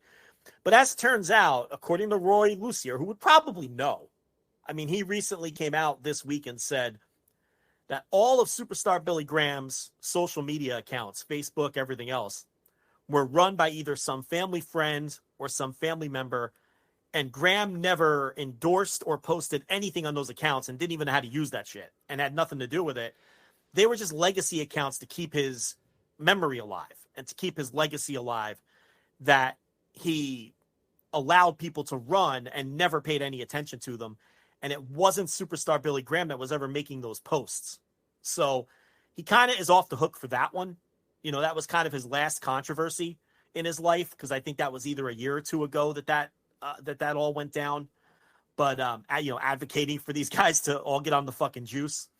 But he had plenty of other controversies over the years. But I'm just thinking about it. Someone in our chat just wrote that their first exposure to him were the arm wrestling matches he was having with the Barbarian in Mid-Atlantic in 85 and 86. Yeah, I remember that. He would always do those arm wrestling challenges and things like that in the various territories. And, the other thing, going back to that Baltimore title switch with Bruno, that, you'll probably, because you just watched it today. The other thing I remember from that is there might not have been a riot, but those people were incensed that his feet were on the ropes. You could even see like some of the police officers who were there as security pointing at the corner. They're like, right, like, his feet are on the ropes. His feet are on the ropes, you idiot. Yeah, like the fans officers. are going crazy. Like the badged officers. There's a cop at ringside who's pointing, like trying to get the ref's attention, saying his feet were on the rope, and so it's definitely a different time from that standpoint. Even if people didn't necessarily think it was real, they still didn't want to see Bruno lose his title. The most charitable explanation to that anyway. But just you can't. Kind of wrap it up from my standpoint, and, you could say whatever you want to say. You can't underestimate how influential and charismatic this guy was, especially in relation to his era. And I am 100% convinced he can show up on Monday Night Raw tomorrow or Dynamite tomorrow and instantly get over. Still to this day, with his 1977 look and the way he carried himself and his promos. I mean, the promos are all over YouTube. If you haven't heard vintage superstar Billy Graham promos, they're well worth your time.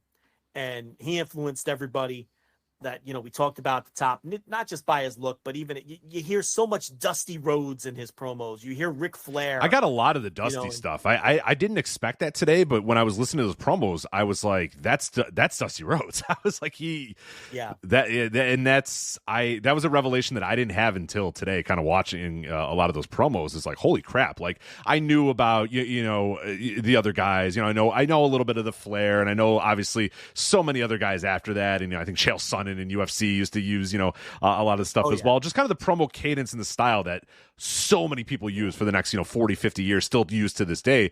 I didn't really realize how much of Dusty I heard in Billy Graham. And that was a bit of a revelation today of like, oh, wow. Like, you just kind of think of Dusty as like being Dusty, but it's like, no, he too. And again, like you said at the top, like, we're not, that's what wrestling is about. It's about grabbing a little bit of every guy and grabbing a little bit of this and influence of that. Like, everybody was influenced by everybody. Like you said, Billy Graham was influenced by Muhammad Ali, was influenced by Freddie Blassie and Gorgeous George and stuff like that. So no, it all kind of, everybody's influenced by everybody. But I was a little bit surprised by how much I heard Dusty in Billy Graham. So just another guy that he just influenced insanely.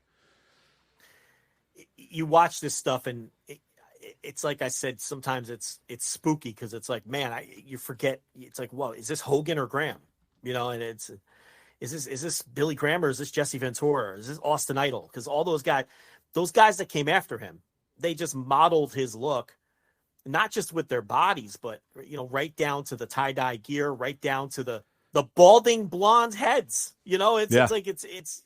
They were all like, this is guys, and he's just on this, and he was just completely different and special. And again, if you really want to see, I'll recommend it again. The difference in charisma between him and everyone else, his contemporaries. It's that September 1977 MSG show against Dusty Rhodes, and watch a few of the prelim matches first to get the full idea. And then watch when Graham comes out. You're just gonna be taken back. And of course that drew what if you look at all these superstar Billy Graham MSG main events from that title run in MSG, it's all the same attendance, 22,092, because that was the max attendance during that, those years or whatever, 22,092 fans every time out. Boom, boom, boom, 22,092. It's just, sellouts every time. 19 out of 20 main events. Sellouts. I mean, that's a Hall of Fame draw. Yeah. That's what we're talking about. That's a star with a capital S right there. Who's selling tickets, people paying to see him. Okay. Because, they weren't paying to see that Chief Jay Strongbow tag match at the end of the show with Captain Lou Albano and Stan Stasiak. Okay. That it was Dusty Rhodes and superstar Billy Graham, and their charisma will just blow you the fuck away, especially in comparison to everybody else. And then really it's two Hall of Famers, a great example of two true Pro Wrestling Hall of Famers and what that really means. So Superstar Billy Graham passes away at the age of 79. 79. I don't think he had turned 80 yet. No, still 79. And, a Hall of Fame career. And, when we have these passings, the one thing that we always talk about, the good that can come out of it is hopefully when we do these segments, people who aren't necessarily super familiar with these guys, go and check them out. Watch the promos, watch the matches, reinforce what we're talking about when we kind of do these tributes and these obituaries with watching the actual footage and learning a little something. And, because, it's when else are we going to talk about these guys? Right. It's unfortunately, it's when they pass and right, like you said, he's one of the top 0.000 point, or whatever you want to say, the top 1%, influential wrestlers of all time, and we've probably never mentioned him on the show ever before because it's like, when else? Just because of our format. Yeah, when do you break in with the Superstar Billy Graham discussion? I mean, today, unfortunately. Yeah, and it's definitely a guy where.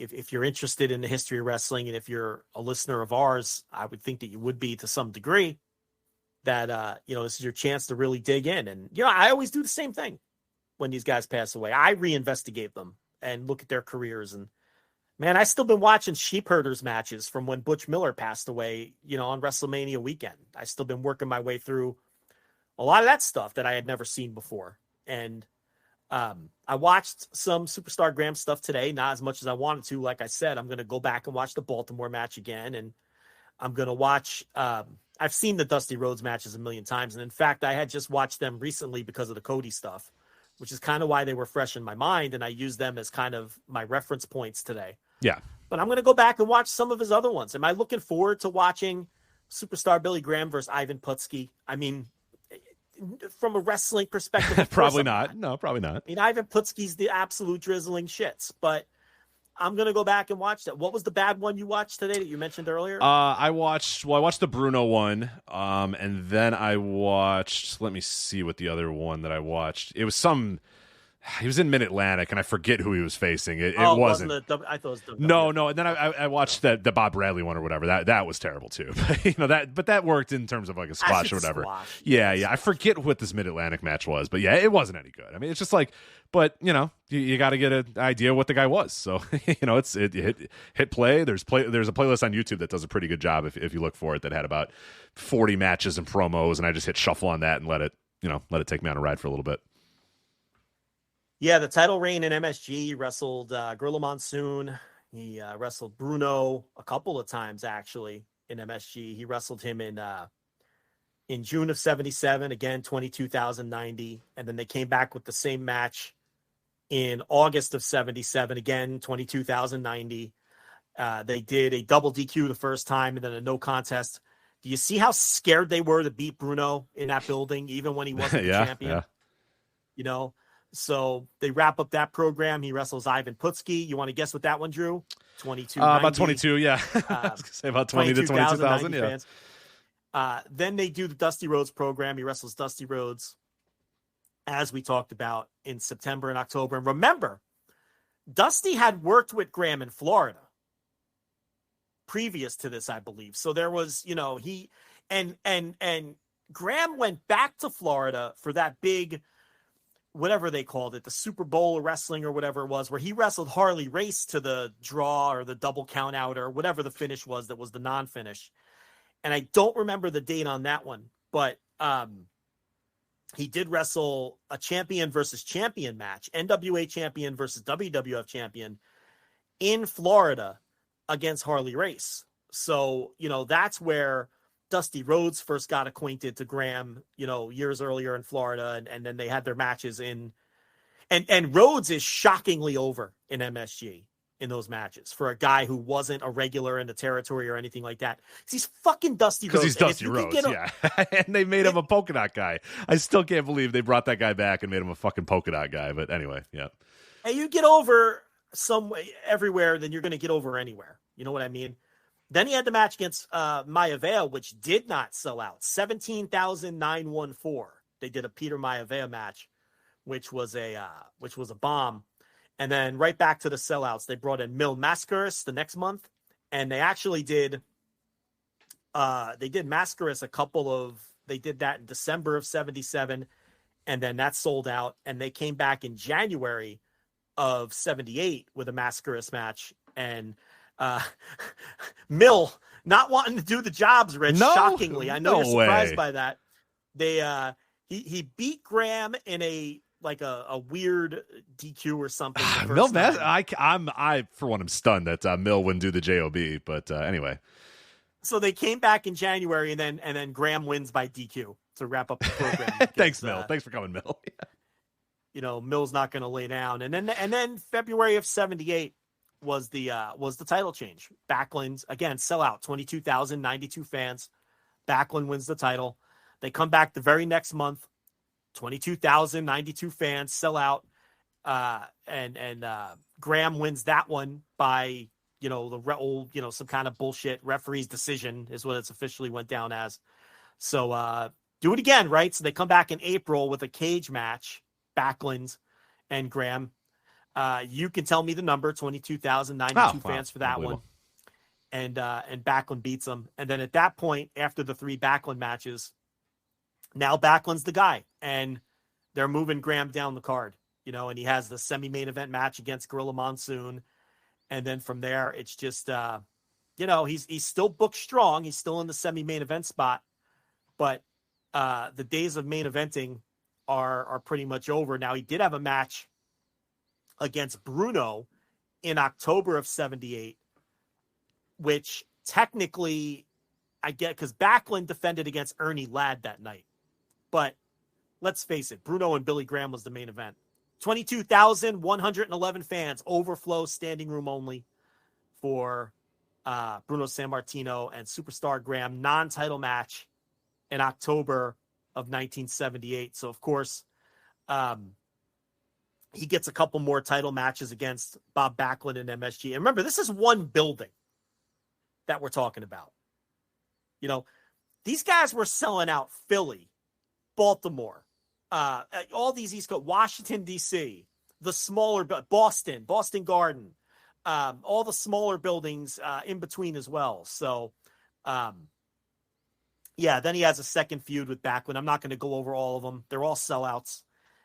He doesn't win the title back from him. And then they move him back down the card for good. And he wraps up his MSG tenure with matches against guys like Swede Hansen, Rocky Johnson, Jules Strongbow, people like that. Now we're into the Jimmy Snuka era. Snuka beats Billy Graham in a 3-minute match in Madison Square Garden in Billy Graham's final MSG match until he comes back in 87. So he was really moved down the card and putting people over at that point. And that's when he left and, got to the Karate Man stuff that we talked about earlier and didn't come back until those 2 Butch Reed matches in 87 that we already talked about. That almost drew full houses without the benefit of Hogan. So that was a fucking draw. Yep. You influential. You can't deny that. A big time draw and yeah, one of the most influential wrestlers of all time. So yeah, Billy Graham passes away at the age of 79. And yeah, the big takeaway from this is just, understand how influential he was and understand what wrestling was, before him and what wrestling, particularly WWF in this case, was after him and how it so much influenced what Vince McMahon did for the next, 20 years and what Vince McMahon did to, basically take over the wrestling world in a lot of ways is the prototype for what his stars, his superstars, which, Billy's Superstar Graham, and, that those guys, that was the template right there is what you got out of Billy Graham was what Vince used to put guys over and get that next level going and eventually take over the entire wrestling world. So. And now you see why we get annoyed when there's people on the Hall of Fame ballot that, you know what I mean, like Trish Stratus or something. It's like, what are we doing? Right. It's like, I saw somebody in our Discord the other day, and I don't know if this is an earnest discussion, but somebody was like, I don't know, what do you think about Orange Cassidy? And I was like, stop. No, we're not doing Orange Cassidy discussion. We're not spending a second of our lives. If anybody spends even a minute discussing Orange Cassidy's, no, go and look at all the people that haven't made the Hall of Fame and go research them before we even spend a second of our lives discussing Orange Cassidy as a Wrestling Observer Hall of Famer. Like, come on. Please, for the life. And even I feel silly. I mean, I've sat here and I've sat here and tried to talk myself into. I'll try to think of a good example. I'll give you a great one. The Jesse Ventura, Adrian Adonis, East-West Connection tag team that was on the ballot last year. And I did so much research on them, and I'm like, oh well, look at this. They drew 7,200 people in Winnipeg versus the High Flyers in September of '81. You know, maybe that puts them over the top. And then when you get the perspective of what a real Hall of Famer draws, and you're like, it's and that's ultimately why you can't pull the trigger right on a lot of these Hall of Fame candidates, because you're just trying to talk yourself into people. So, but that was anything else on Superstar Billy Graham? I got nothing else. Yeah, that was a very, very long segment. So hopefully did him enjoyed it. And, did him justice. I know many people are here for CM Punk, and do not worry. We are going to talk CM Punk. Before we do that, though, I do have to let you know that today's episode of the Flagship Podcast is brought to you by the Bet Stamp app, which is helping thousands of people win at sports betting for free. The same way that travelers use Google Flights or Expedia to find the best prices, bettors can now use BetStamp to do the same. When you place a bet, the odds given by a sportsbook will determine how much you can possibly win. Even when betting on the same outcome, different sportsbooks will offer varying payouts, and these differences can be huge.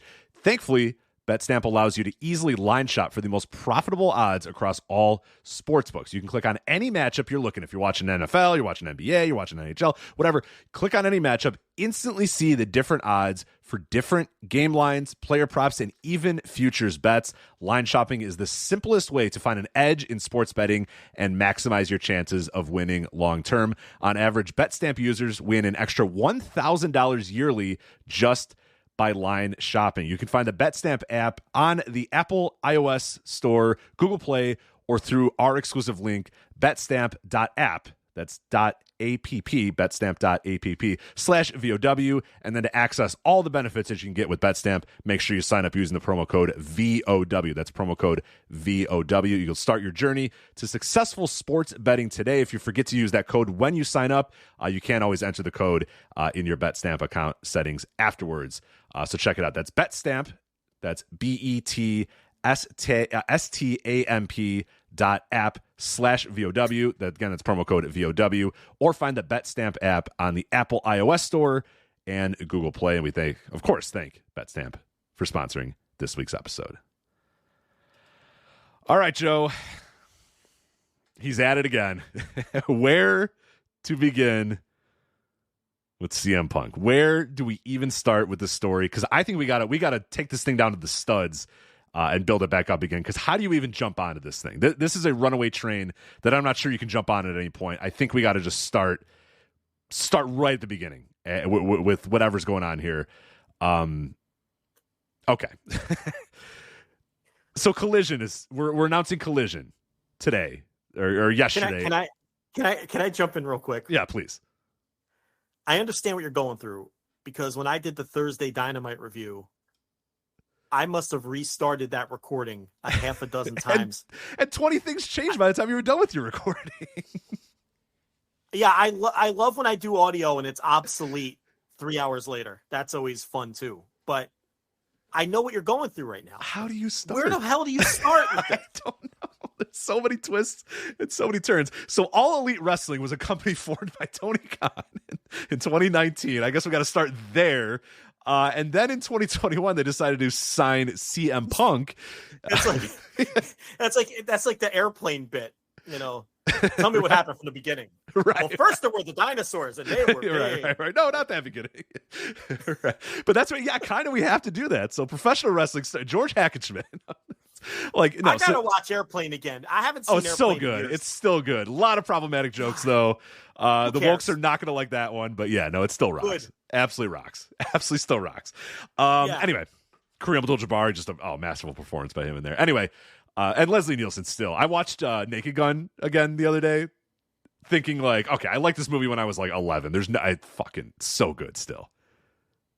Nice beaver. It's so good. I just got it stuffed yesterday. It's so good. It's the greatest. So good. I was thinking, these jokes aren't going to land anymore because they're from 1980. No, fucking perfect. 1987. Yeah, it's so great. Yeah.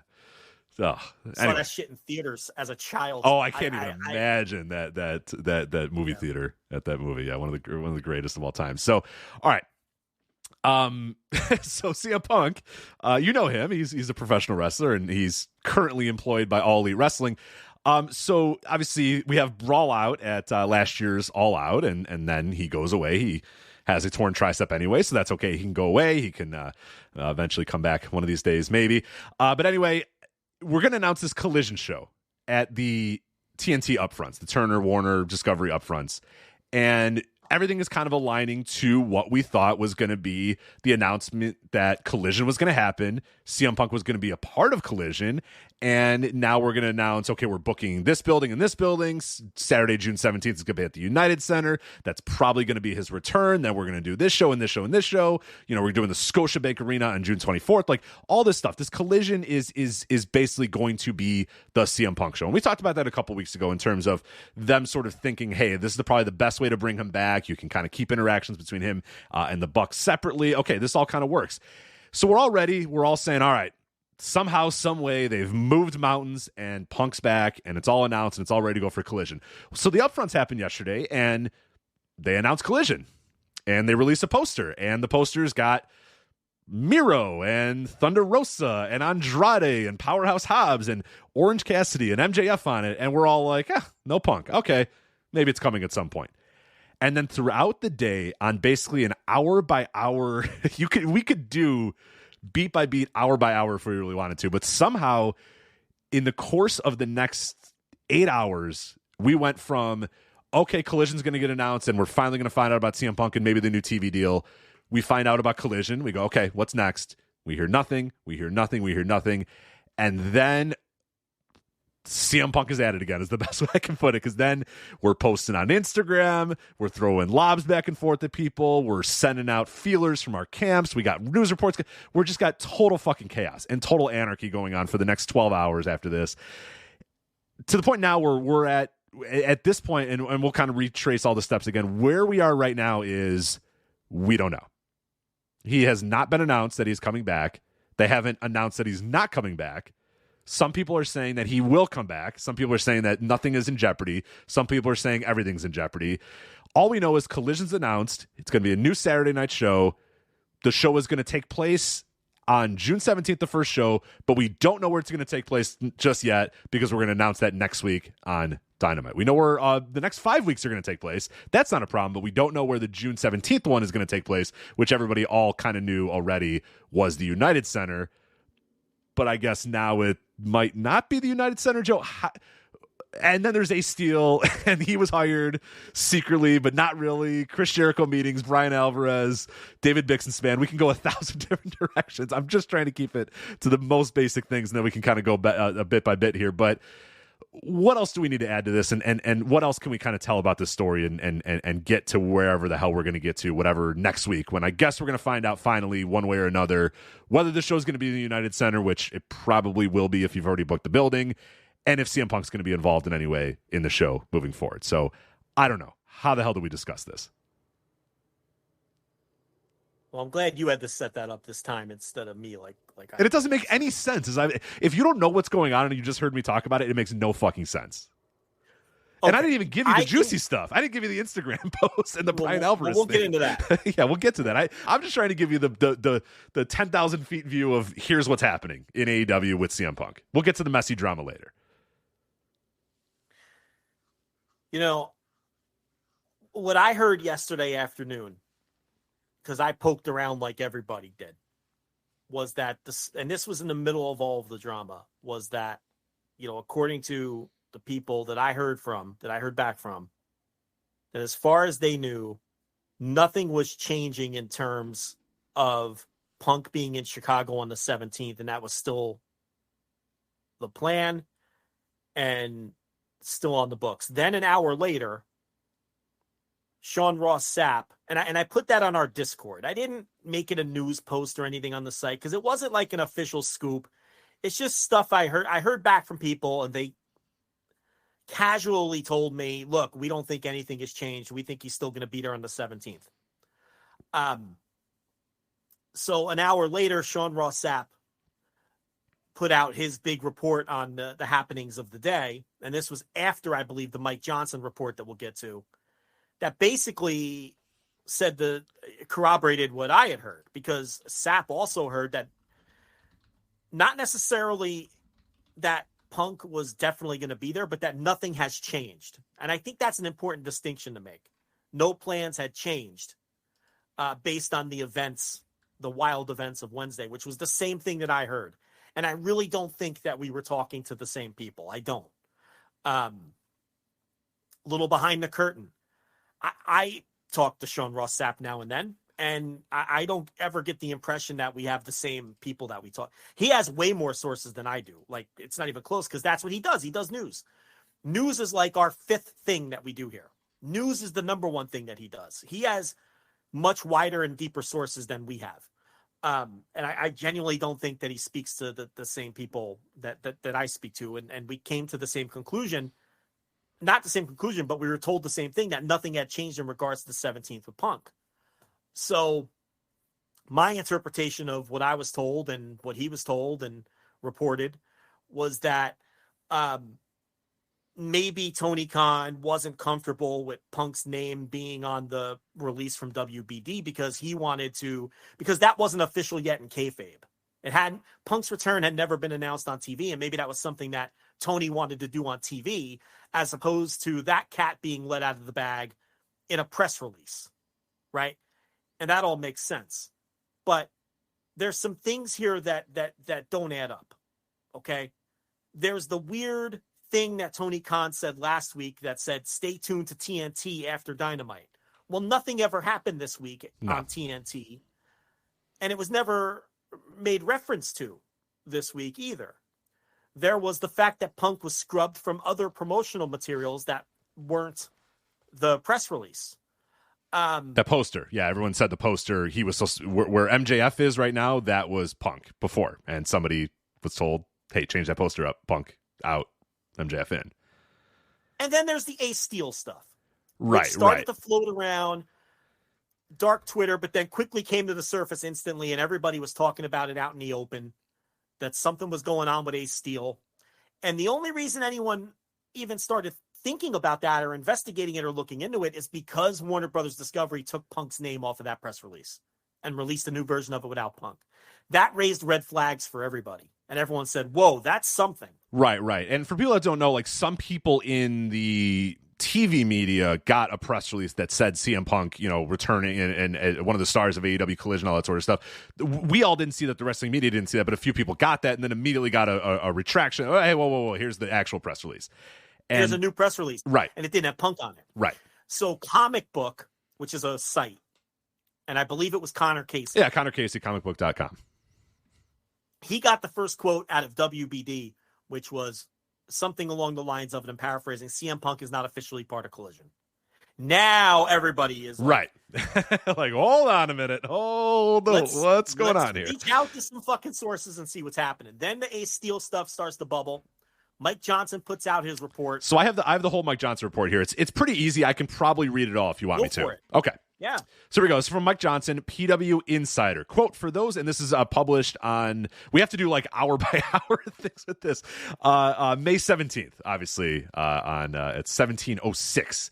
It's got posted. For those who have asked what happened, that CM Punk was not announced for AEW Collision today, the rumor making the rounds is that Punk and AEW are at odds, are again at odds currently, now over the status of the return of Ace Steel. And asking around, there appears to be something to that situation. The belief among those we've spoken to is that Steel was expected to return in conjunction with Punk next month, working behind the scenes. However, the story making the way around AEW backstage today at Dynamite is that a decision was made that Steel would not be working backstage at the actual Collision tapings. As you might imagine, that left Punk and AEW on the opposite sides of the discussion, which in turn led to Punk being removed from all promotions promotional material released for the AEW Collision series today.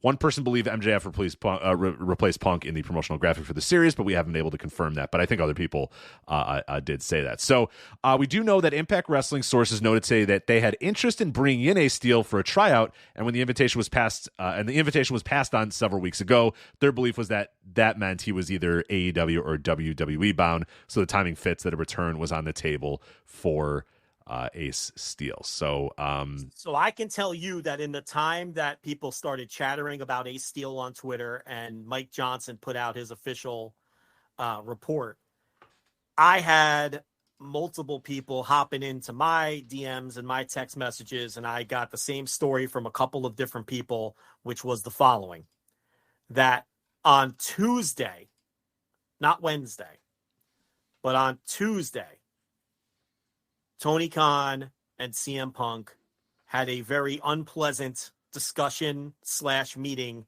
regarding the Ace Steel stuff. But then by Wednesday, the new claim is that it was all cleared up. If that's the case, now Dave Meltzer, when he did his audio on, I guess, early Thursday morning, late Wednesday night, whenever he does that audio, technically early Thursday morning, gave a similar story that, that there was a problem with Ace Steel and that eventually it was cleared up. But my question is, if whatever that misunderstanding was, as it's been termed, because we'll get to the Hausman thing next. Yeah. Then why was Dynamite so weird in terms of releasing so little information? Basically, all Tony did was announce Collision, and he seemed hesitant or afraid to say that they were running Chicago on the 17th and that it would be a Collision show. If all of this was, why don't you talk about the Hausman thing next then? So yeah, because then there's a whole. So right at this point, before this Hausman thing, it's basically okay. There's some sort of point of contention with bringing back Ace Steel, where some people reported that they had a discussion when Chris Jericho did that powwow with CM Punk that we talked about a couple weeks ago, that the idea of Ace Steel came up, and it felt like most people in the room were like, yeah, whatever, he can come back and he can be on Collision, he can be with you, if that's what it's going to take to get, then fine, yes, Ace Steel can come back to Collision, he can do that. Well, then it was reported that somewhere along the line, a legal team or legal person, whoever it might be, said, no, that guy can't come back and he can't be backstage and he can't work for us in an official capacity anymore. That's what was reported. And that is then what made Punk say, well, hold on a fucking minute. You told me I could have my buddy. Now you're saying I can't have my buddy. Fuck you. I'm this is ridiculous. Yeah. Whatever that, the reaction may have been from Punk, which apparently was, as you said, sort of contentious in some ways. Well, now we get this from Nick Hausman. It's House of Wrestling, HAUS of Wrestling.com, his brand new website that he has here. And it says, quote, at the Warner Brothers Discovery upfront presentation yesterday, it was announced that AEW Collision will debut on TNT June 17th at 8 Eastern, 7 Central.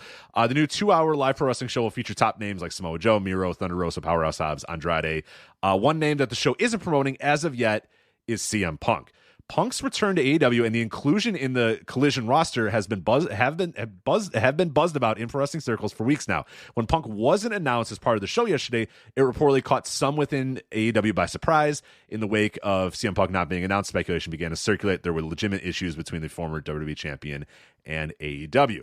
One of those issues was said to be Ace Steel's status within the company. Apparently, at a recent sit-down meeting between Chris Jericho and Punk, Jericho floated the idea of bringing Steel back into the AEW fold as a means to ease tension and get everybody back to work. House of Wrestling can confirm that Ace Steel was rehired by AEW, quote, several months ago, but has not been actively working in the backstage area. Steel was terminated by the company shortly after the locker room altercation, falling all out, but was rehired shortly after. Upon Steele's rehiring, he was told he would be working with Tony Khan on creative in some capacity, but his presence backstage would upset some talent. So for that reason, Steele has been working remotely for the company for the past few months. There was an understanding in place that once Collision debuted, Steele would return to the road for AEW, working as an agent on the brand. However, on Tuesday, the decision was made not to bring Steele back on the road with the promotion, and Punk learned of it shortly after. Following that, there was a miscommunication between lawyers, and subsequently Punk was pulled from the Collision announcement.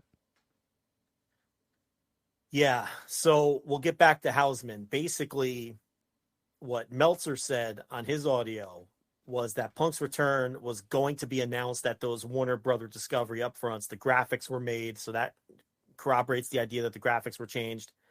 And then the day before the upfronts, which would have been Tuesday, as I mentioned earlier, right?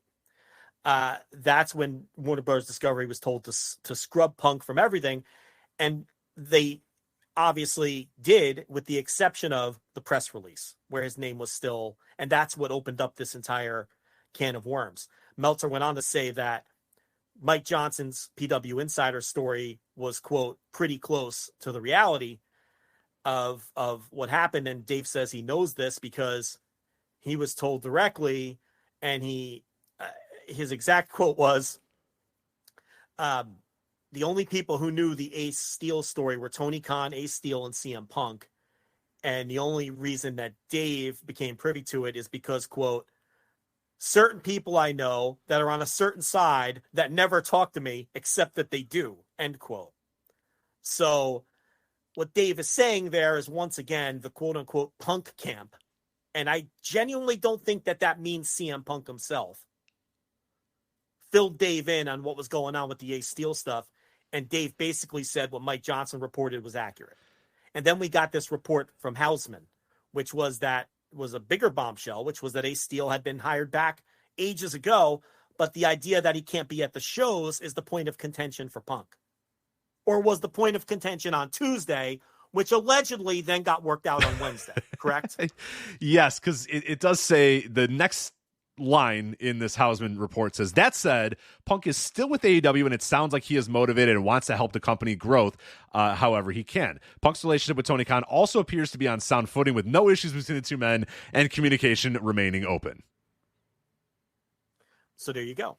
It's and look, I know for a fact that at least as of 2 weeks ago, and I don't think that this would have changed, that there are definitely reporters, good ones that people respect, who CM Punk does not talk to and refuses to talk to and has stopped talking to or never talked to begin with, because those reporters have told me that.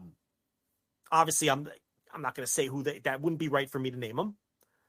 But now all of a sudden, when the shit hits the fan on Wednesday, we've got, at minimum, the Punk camp is talking to Dave Meltzer gets again. an overdrive. Yeah, the Punk camp gets an overdrive quickly. At minimum, it's the Punk camp. I'd be very surprised if it was Punk himself.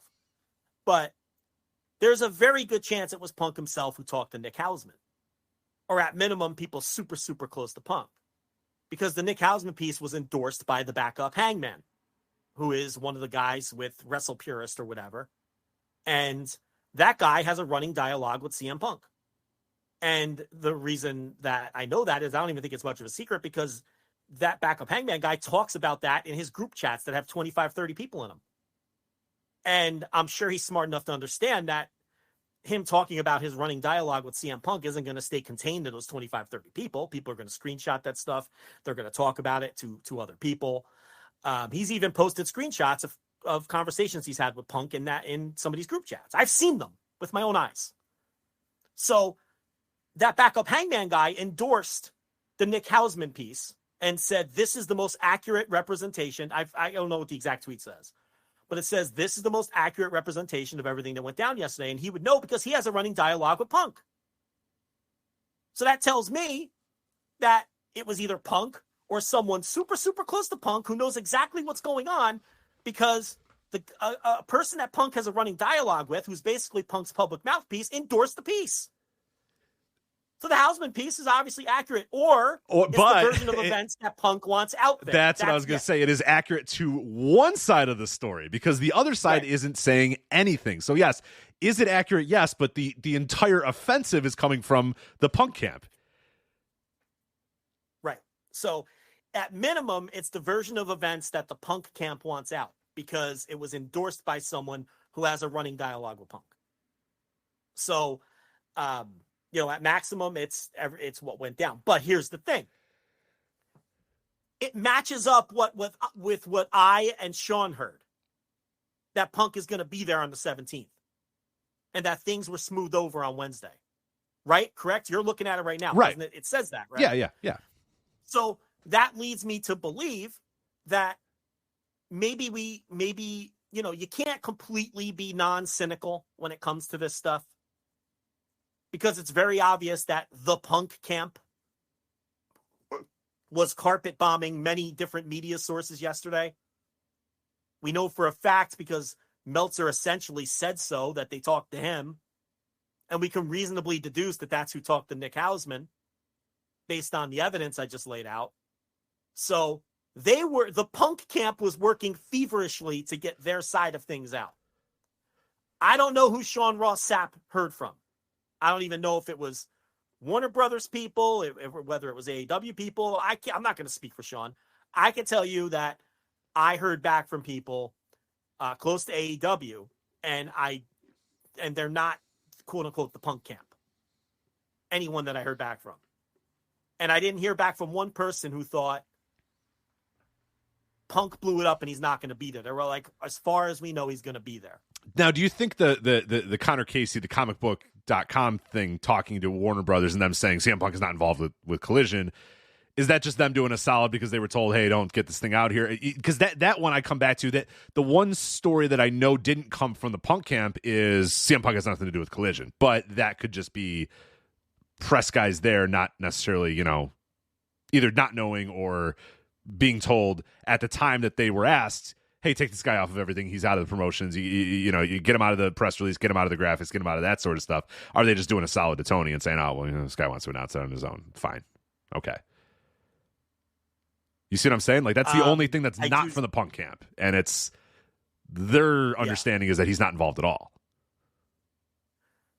I still think, my theory from early this morning that Tony just wanted to announce the Punk return himself, I no longer believe in that theory, because if he was on all of the promotional materials and then on Tuesday, AEW decided they didn't want him on the promotional materials anymore, Tony would have made that decision long before Tuesday, whether he wanted to break the Punk news or whether he wanted the Punk news to break on Wednesday at the upfronts. So I think that we know that something went wrong on Tuesday. Everyone agrees with that, right? At minimum, everyone agrees. Even the Hausman piece says that there was a miscommunication regarding the Ace Steel stuff, correct? I'm not misrepresenting that? No. No, yes, or no, no? Oh, no. Sorry. Rephrase the question. I'll give you the better answer. The Hausman piece, does that acknowledge that there was a disagreement? Yes. Or miscommunication? It says that there was a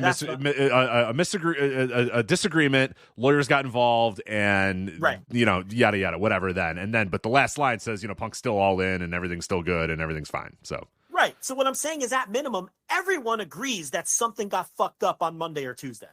Yes. Everyone agrees with that at minimum. Right. Comic Book, Dave, PW Insider, Sean Ross Sapp, you, Backup Hangman, right. Hausman, everybody. Yes. Right. And Hausman's story is basically saying now everything's hunky-dory. Everyone's getting along. Punk and Khan have a great dialogue going, which is a step further from what I and Sean Ross Sapp said, which was nothing has changed. Because nothing has changed doesn't necessarily mean everybody's getting along again. The Hausman story flat out says it got worked out by the end of the piece. So that's a slight difference from what Sean put out. It's a slight difference from what Dave talked about on audio. It's a slight difference what I just talked about here. But so yeah, where I have changed my stance is I don't think it was a slip up by WBD having Punk in the press release because Tony wanted to announce the return himself. I think here's another little nugget that I got from someone. When I woke up this morning, I had this one waiting for me. And this is from someone super reliable who wouldn't have told me this if they didn't believe it themselves. Okay, I'll just put it to you that way. I was told that Warner Brothers Discovery was not happy with the way things went down on Wednesday. Well, how could you? Not happy. I mean, how could you? And sloppy shop. I know they like to use that term for it was an embarrassment. And it's been an embarrassment. And it's going to continue to be an embarrassment, this company and CM Punk. Yeah. It's what are we doing here? What is this? Black Cloud. He's the Black Cloud. You say man. no. There's nobody. No, he's the fucking Black Cloud. It's not following him. The fucking Black Cloud is him. He's the messiest. God damn it! Why are you ranting about Brian Alvarez, telling people to touch grass, and you don't know what? Log off, dude. Jesus Christ, log off and go to work. What are you doing? Log off and go to work. Right? Listen, come on. I can't disagree. God, it's so sloppy. And fucking, what are you secretly hiring a steal? Hey, announce the guy, don't announce the guy. Wait, sorry. No, we are booking the United Center. No, we're not booking the United Center. Like, get it to fucking together, man. Come on. What is going on here? Yeah, come on. This is my new theory. My new theory is shit fell apart on Tuesday. Tony got a hold of WBD and said, look, you got to scrub Punk from this stuff because I don't know what's going on with him. And then Tony worked it out on Wednesday with Punk. But at that point, he wasn't going to go back to WBD. You see what I'm saying? No, I do, but it's like, I feel like we're... And then at this point, I think that's what happened. And I think Tony made the decision, I'm going to slow roll it now. This week, I'm just going to go on TV and talk about Collision. I think everything is okay now. So next week, we're going to give it 7 more days to see what happens here. To see if this guy flips his lid over the breeze blowing another way. Yeah, I'm sure he won't. No, I'm sure he won't. Yeah, he's we're going to wait this out. And then next Wednesday, if everything's still cool with Captain Grievance, we'll announce that Chicago is... I'd be surprised if he announces Punk. I think they're going to slow play this shit now. I think they're going to announce Chicago next week. Wink, wink, nudge, nudge. Everyone will understand what that means, but they're not going to... I don't think they're going to announce Punk. I think they're going to wait another week for that. I really do. I think they're going to be very... Or maybe even not at all, and just do the whole imply he's going to be there like they did last time. Because doesn't this show have another cutesy name? Like, it's like the Second Coming. Dance? It's like the Second Coming or something like that. It's something like that. But yeah, so it just seems like so much work to get here and to do this. And I wouldn't trust this guy with anything. I wouldn't trust booking the United Center and hoping that he's going to show up. It's a big, expensive building. You got to sell a shit ton of tickets. I wouldn't, do wink, wink, nudge, nudge stuff with this guy because, sure, you might say it's the Second Coming, it's Collision, it's at United Center, wink, wink, nudge, nudge, and he might wake up on the wrong side of the bed. And, it's been a non-stop thing with this ever since we've gotten to this point where we're here. And what was it, 2-3 weeks ago? He's at Raw and he's at Impact and he's doing, every step of the way of this thing has just been annoying and just arduous to get here. Like, I couldn't have any trust that this guy's going to show up. I would need to have, I don't know what you have to do. I don't know what you have to do to guarantee that if I'm booking the fucking United Center and selling tickets to this thing, you need to show up. Like, what do you do to guarantee that? Because this could get real ugly real fast. You could book the United Center with no CM Punk, and either people are going to buy tickets on the assumption that CM Punk's going to be there, or people aren't going to buy tickets, and then you're going to have a big, giant, expensive arena in the middle of Chicago that's going to be half full or whatever, or you have a full arena that's ready for Punk, but then he decides he woke up on the wrong side of the bed this day and that he's not going to show up to work, and now you disappoint all those people. This Collision show that's all, designed around him. You're booking big arenas for this. You're going to Scotiabank. You're going to, the former Air Canada Center, big ass basketball arena in Toronto. You're going to, the in Newark, the Prudential Center in July 22nd. Like, they're booking big buildings for the show, this standalone Collision show, on the assumption that CM Punk is going to be there. How could you ever trust that this idiot's going to show up? When you know what I mean? Like, how could you possibly trust that he's going to show up to any of these shows? I wouldn't. How many times do you have to be kicked by this guy before you realize he's the fucking Black Cloud? How much is this all worth? I guess the bag of money from Warner, but now you embarrassed Warner, and he pantsed you in front of Warner now. Yeah, no, he you got pantsed in front of the people that are trying to pay you a shit ton of money. The term used to me was WBD was annoyed with the events on Wednesday. Because they don't need this shit. Adam Silver doesn't deal with this shit. You know what I mean? Like, the NHL doesn't deal with this shit. Like, come on. Rich, may I play devil's advocate? Sure, please. Now, hear me out. Listen. No matter where you stand on whether Punk should be making a play to bring Ace Steel back, okay? Maybe you think it's preposterous that a guy who bit somebody and was involved in this fight and really is a meaningless bit player in all of this should even be considered to be brought back to begin with. Maybe you feel like loyalty to your friends is a good thing, and Punk wants somebody there who's going to have his back. And look, they all got in the fight and he's the only one that gets fired. That doesn't seem very fair. No matter where you stand on whether Punk should be pushing for Ace Steel to be brought back or whether the company should bring him back, set that aside. If Punk was told that the guy was coming back, and if the guy was actually rehired. Oh, I agree. Oh, I'm with you. Yeah, no. Hold on. Yeah, hold go on. ahead. And then at the last minute, Punk is then told, for whatever reason, legal, stepping in, or Tony just thinking this guy's bad, for whatever the reason is, at the last minute, Punk is told, you know what? We're not letting him come to the buildings. He can work remotely, but we're not letting him here. After Punk was told that this was a done deal, doesn't Punk have a right to be a little annoyed at that? For sure. Yeah, definitely. That doesn't take away the fact that this black cloud follows this man, because it's always something. Yeah, right. It was, if it wasn't there's always this, something. he is not wrong in this case, especially if the Hausman thing is to be believed, which again, I'd like to see somebody else follow up on that and see from the AEW side or whatever. And by the way, that's not a reflection on Nick Hausman. No. It's just that's the source he got, and he said reportedly. He did a good job and reported. Yeah, that's fine. That is what it is. And the other side's not going to talk, and that's the problem. That if Tony and the Bucks and Omega and all those guys are going to take the high road every single time, and you know the Bucks and Omega, if they want to take the high road and they don't want to get involved in this messy shit, that's fine. But Tony might want to try to sometimes set the record straight on these things because one side gets all the oxygen every single time on all this. Do you know why Tony's not going to do that? And do you know why he's instructed everyone else not to do that? Because deep down, Tony knows that eventually he's going to be in court with this guy. That's why.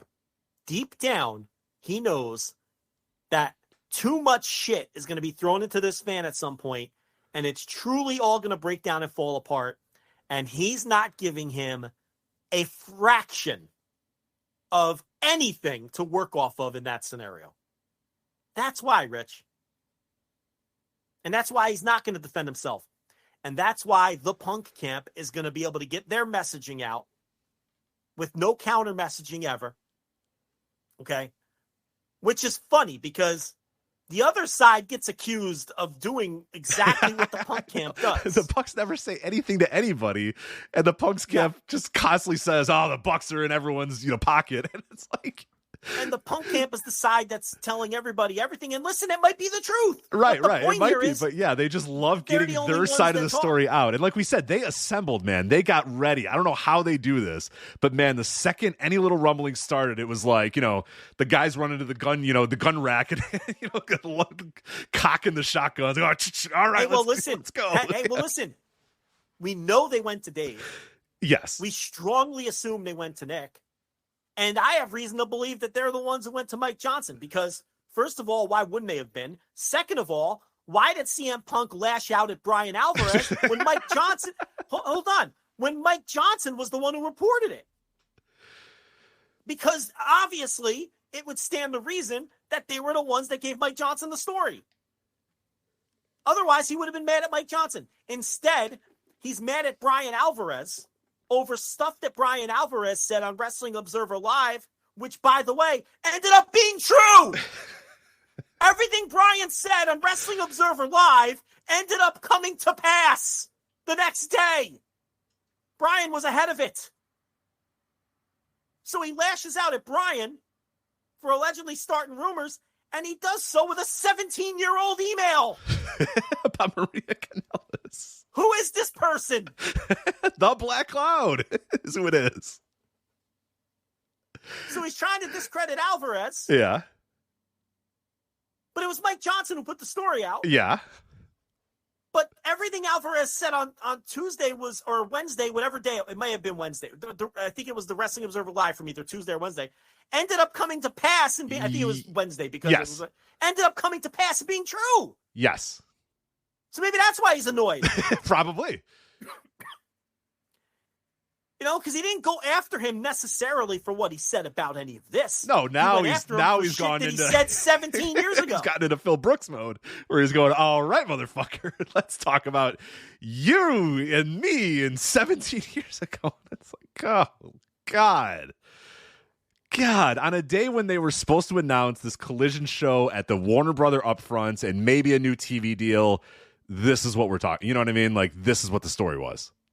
Nobody gave a shit that they were going to be in the Brandt Center on January 8th or July 8th or whatever, or at the Saddle Dome July 15th for, Calgary Stampede, for AEW Collision. Like, no, it's and again, like Punk, the thing is, the Punk thing is fine. The Punk thing is, I get why he's upset about the Ace Steel thing. If what's being reported is true, I get that.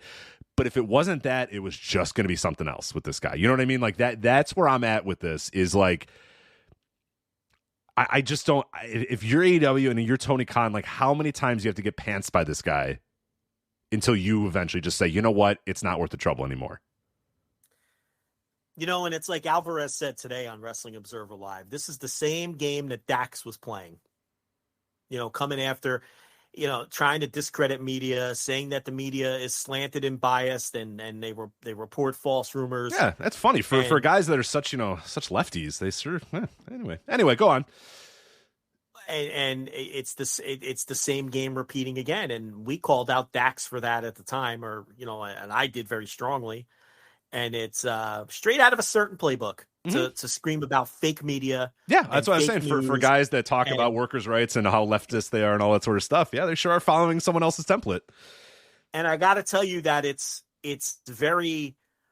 I cannot. No matter what you, and that, when I say you, I mean the listener. No matter what you may think of Dave Meltzer and his reporting, or what you may think of any of these people for that matter, whatever you may think of Sean Ross Sapp, whatever you may think of Nick Hausman, whatever you may think of me or Rich, okay, it's a very, very shitty game and dangerous game to play when you're constantly screaming fake news, because it creates distrust in all of us.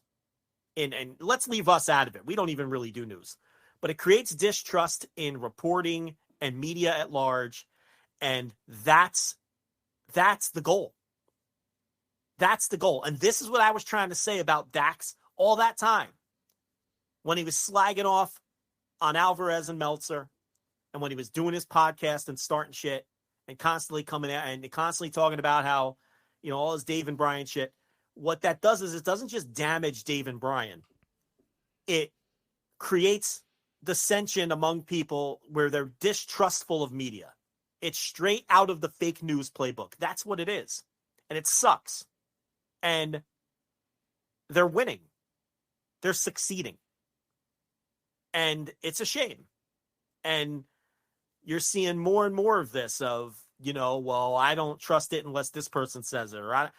Now you have wrestling fans dividing their alliances between reporters.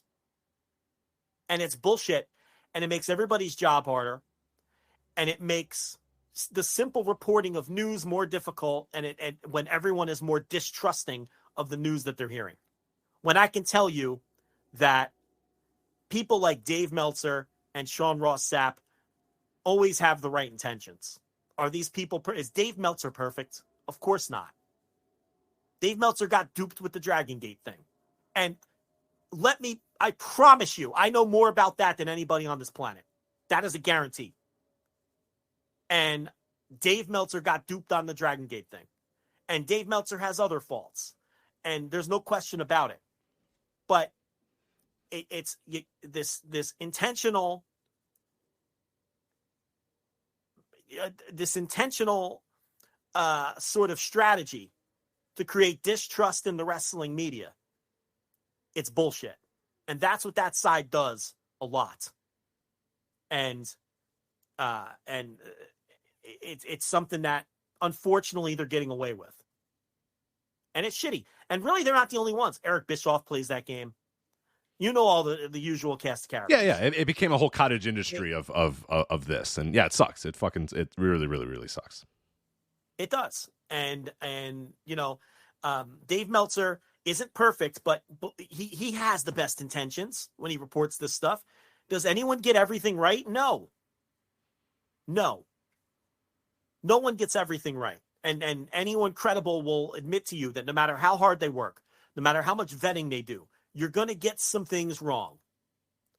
And that's not just wrestling. That's politics. That's sports. That's entertainment reporting. No one is 100%.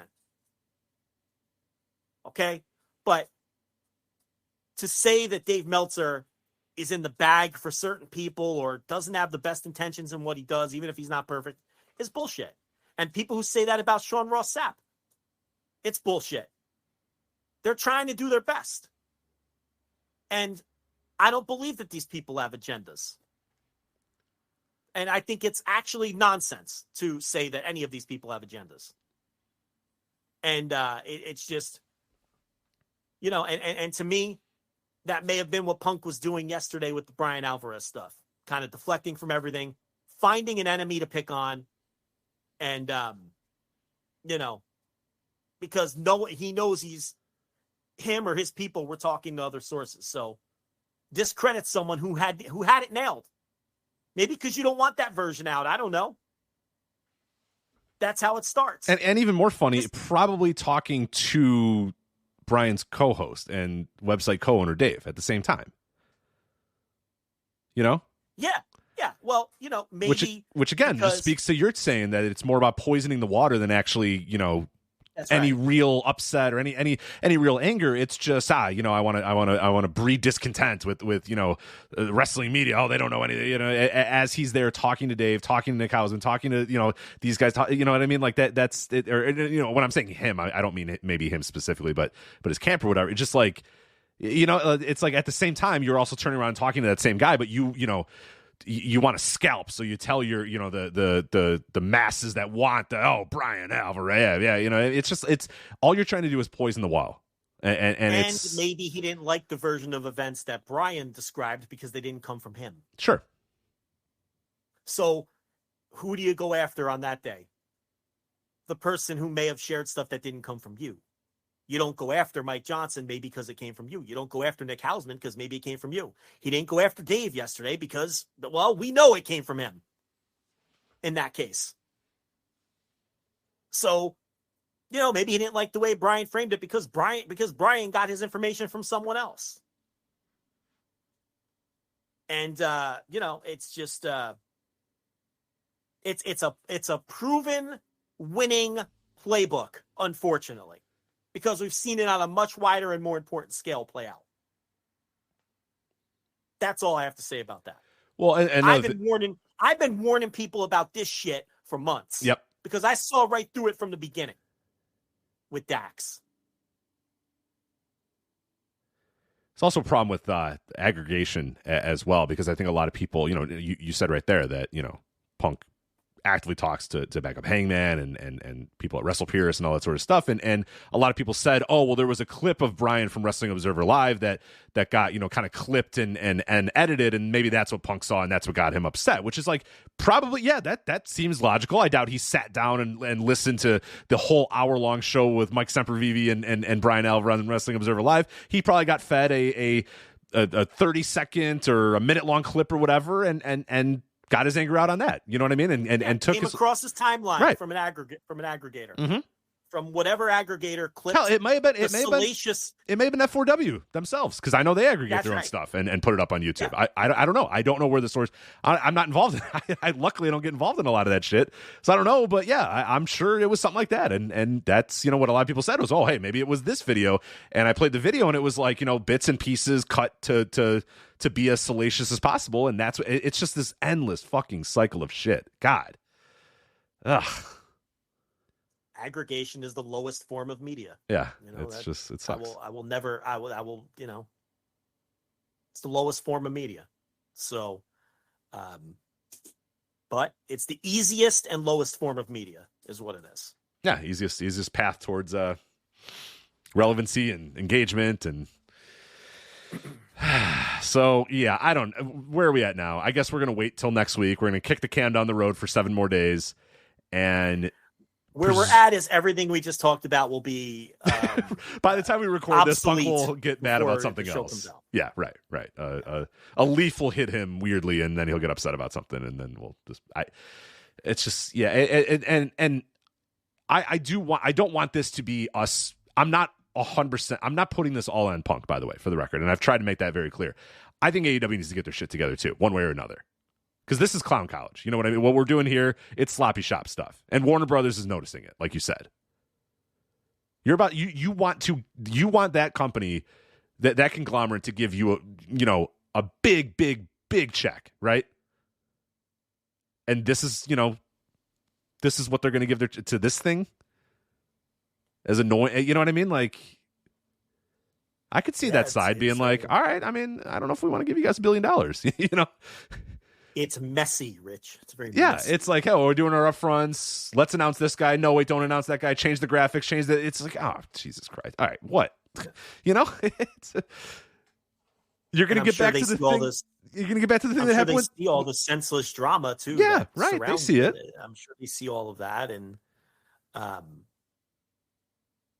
listen, if you're digging up 17-year-old emails and grievances, you can't be telling people to touch grass. I mean, well, I love this. Garrett Kidney in our Slack put up the graph. Let me try to find his exact quote that he had, because Garrett Kidney, co-host of the You Gotta Be Kidding Me podcast here on the Voice of Wrestling Podcast Network, the best TNA history podcast, by the way. Let me find his exact quote, because it is perfect. Perfect. Okay, yes, here it is. Garrett Kidney: Punk continuing the long-standing tradition of only the most painfully, desperately online people saying touch grass. Yeah. Perfect. If you say touch grass in a tweet, you are probably a painfully online person. You're probably someone who hasn't touched it in a long time. You are more than likely the person that needs to be touching grass. Right. And he's like, oh, there's people. He's in his like bed doing an Instagram live, and he's like, he was talking about tribalism and parasocial relationships, and how we all need to touch grass, and it's like, and how you guys as fans don't know any of us, and you don't know what's really going on, and you're picking sides, and oh God, you know, this guy that did a passive aggressive Instagram story all afternoon, and he's telling everybody else to touch grass. Sitting in his bed, and he's been tweeting or Instagram living all day and Instagram posting all day, and then touch grass. You don't know what you're talking about. And look, he may know that everything is worked out, and maybe that's why he's kind of zen about all this, and up there on his pedestal in his ivory tower telling everyone else to touch grass. But what he's failing to understand is, there legitimately was a story here that people were not privy to, that they became privy to on Wednesday. And why would he think that people wouldn't talk about it and report it? He's been doing this long enough to know that's going to be the case. Of course. So what's he even talking about? He's not dumb. And we've always taught that. He's a very, very intelligent man. And none of this is. And that's what brings up, the last line in the Hausman piece, which is funny because, again, like, I'm sure this is what his thought is. I'm sure that the Punk camp and Punk or whatever, the quote, that said, Punk is still with AEW, and it sounds like he is motivated and wants to help the company's growth however he can. I mean, this ain't it, buddy. Yeah, but from his point of view, that's, what I mean? That's, right. I agree. That's totally Punk's point of view. And as I said, I haven't had one person tell me that they think he won't be there on the 17th. Not one person. So whatever this was, it seemingly did get worked out on Wednesday, but not in time for the upfront to be a complete and total disaster, and probably change all of the plans of what Tony was going to do on Wednesday night. The mysterious dropping of the stay tuned to TNT thing. No follow-up on that either. So I don't know what the hell they had planned. something at the because there was a basketball game. The Eastern Conference Final was on TNT. Yeah. Mm-hmm. Were they going to do something at halftime? Was someone going to be at the game? Were they going to have an announcement during the game in front of how many people watched that game? 7, 8, 9 million people, whatever. Yeah, it was. I didn't see what the ratings were, but yeah, pretty good number. But that just never happened. Nope. So, I don't know. I'm sure we'll be talking about this every week. Every week. It'll be yet another thing will happen again. And there's, I'm talking about a little bit of the Warner side. If you're Warner and you're looking at all this happening, and Dan Greenspan in the Note Up chat room does bring up some decent points, but here's my kind of retort to this. So he's saying, WBD is in the entertainment business. They're already buttering up Chris Nolan after he trashed them so bad they had to pay him 8+ million figures to avoid a lawsuit. He said, hell, they're standing by cult leader Erza. I forget. I don't know who the guy's name is. I forget. Because they think Flash can make a few bucks. Okay. That is Christopher Nolan, Academy Award winning director. That's DC, Flash. That's prestige stuff. You'll deal with a little bit of bumps in the road for guys that have won Oscars and stuff and gigantic superhero movies. This is professional wrestling. Warner had no problem in a past life saying, you know what, we don't need this shit. We're good. It's has the perception of being lowbrow entertainment and all that, and that's a battle that you have to fight, unfortunately. Right, and by doing this stuff and having things happen like what happened on Wednesday and Tuesday does not help that situation. To say no, we're not that anymore. We're a high level functioning company. This is not what high level functioning companies do. The stuff like this. Listen, it's messy. It's just messy. Nothing I can add. Yeah, it's just messy bullshit. So even when the guy is even if he's technically maybe in the right, it's still messy. Well, and you reset the clock. Reset the fucking clock. We gotta get an actual clock. I might have to invest in an actual clock of like 0 days since Phil Brooks has an explosion or whatever. Because reset the clock. We got it again, and it's now tick tick tick tick tick tick as we get to 7 days to when we're going to announce the United Center, and then I don't know. Maybe we'll get to 14 days. Maybe we'll get to June 17th, and the clock will still be going. But it'll reset at some point. It'll reset at some point, and it's just, man, I don't know. It just seems like a lot of work and a lot of messiness for, I don't know. I don't know where I'm at this point with all of it. It's just, it's. I'm glad I'm not in the position. I mean, I'm glad I could just sit here and talk about it and not have to be in the position of making decisions with this thing, because it's just never ending. And it goes in directions like your Thursday tier reviews. You said somehow Ace Steel and Brian Alvarez and David Bixenspan were the stories of yesterday. Like, what the fuck? Yeah, the main characters of the day, just like we all expected, were Ace Steel and Brian Alvarez. Right? What? How does that even happen? I don't know. On a day that was supposed to be like one of the most monumental days in that company's history. Of, we're announcing this new show on Saturdays. CM Punk's coming back. We've worked things out or whatever, and maybe there's a new TV deal or something. And we know nothing now. You know what I mean? We don't know anything about an extension or any new TV deal or any of the specifics of that. We just know they have a new show on Saturday, and CM Punk is not there yet. So we went from what could have been one of the most, monumental, setting the stage for the incredible summer, to now still just a bunch of fucking messiness and nothing solved. Maybe. Or maybe it's all solved. We don't know. Well, either nothing is solved or everything is solved. I don't know. Right? I think whatever this little problem was is solved. Okay. I do. Not solved enough for Tony to say last night that they're going to be in Chicago, but it'll apparently be more solved 7 days from now. Yeah. Maybe. I mean, wouldn't you be a little cautious? Yeah. Unless it's just, all right, let's let the dust settle. I don't know. I feel like if it was all resolved and everyone was on the same page moving forward, if I were Tony Khan, I would have wanted to make that crystal clear. Well, change the narrative. We wouldn't be talking an hour about this. Change the fucking narrative. On that is the day where you say, we're running Chicago. It's called the Second Coming. It's the debut of AEW Collision, and you don't want to miss it. Tickets go on sale. Whatever. And stars you haven't seen are going to be on that show. Right, Yeah. right. And then Completely turns the narrative, and this entire conversation that we just had for the last hour and a half is completely different. Yeah, because now then our conversation becomes, okay, that was a wild day, but Punk's going to be there on the 7th. Now there's still questions hanging. Now the question's still hanging. Like I said, either everything is solved or nothing is solved. Whereas if he came out and said that, we would say, okay, they solved it. All right. Now there might be another blow up in between that, but at least they solved it for this day. Okay, fine. Now we're kicking the can down the road for 7 days. God only knows what could happen in the next 7 days with this guy and with his company. Good for business, Rich. Just wild. Hey, Phil, thank you. It's good for business. I love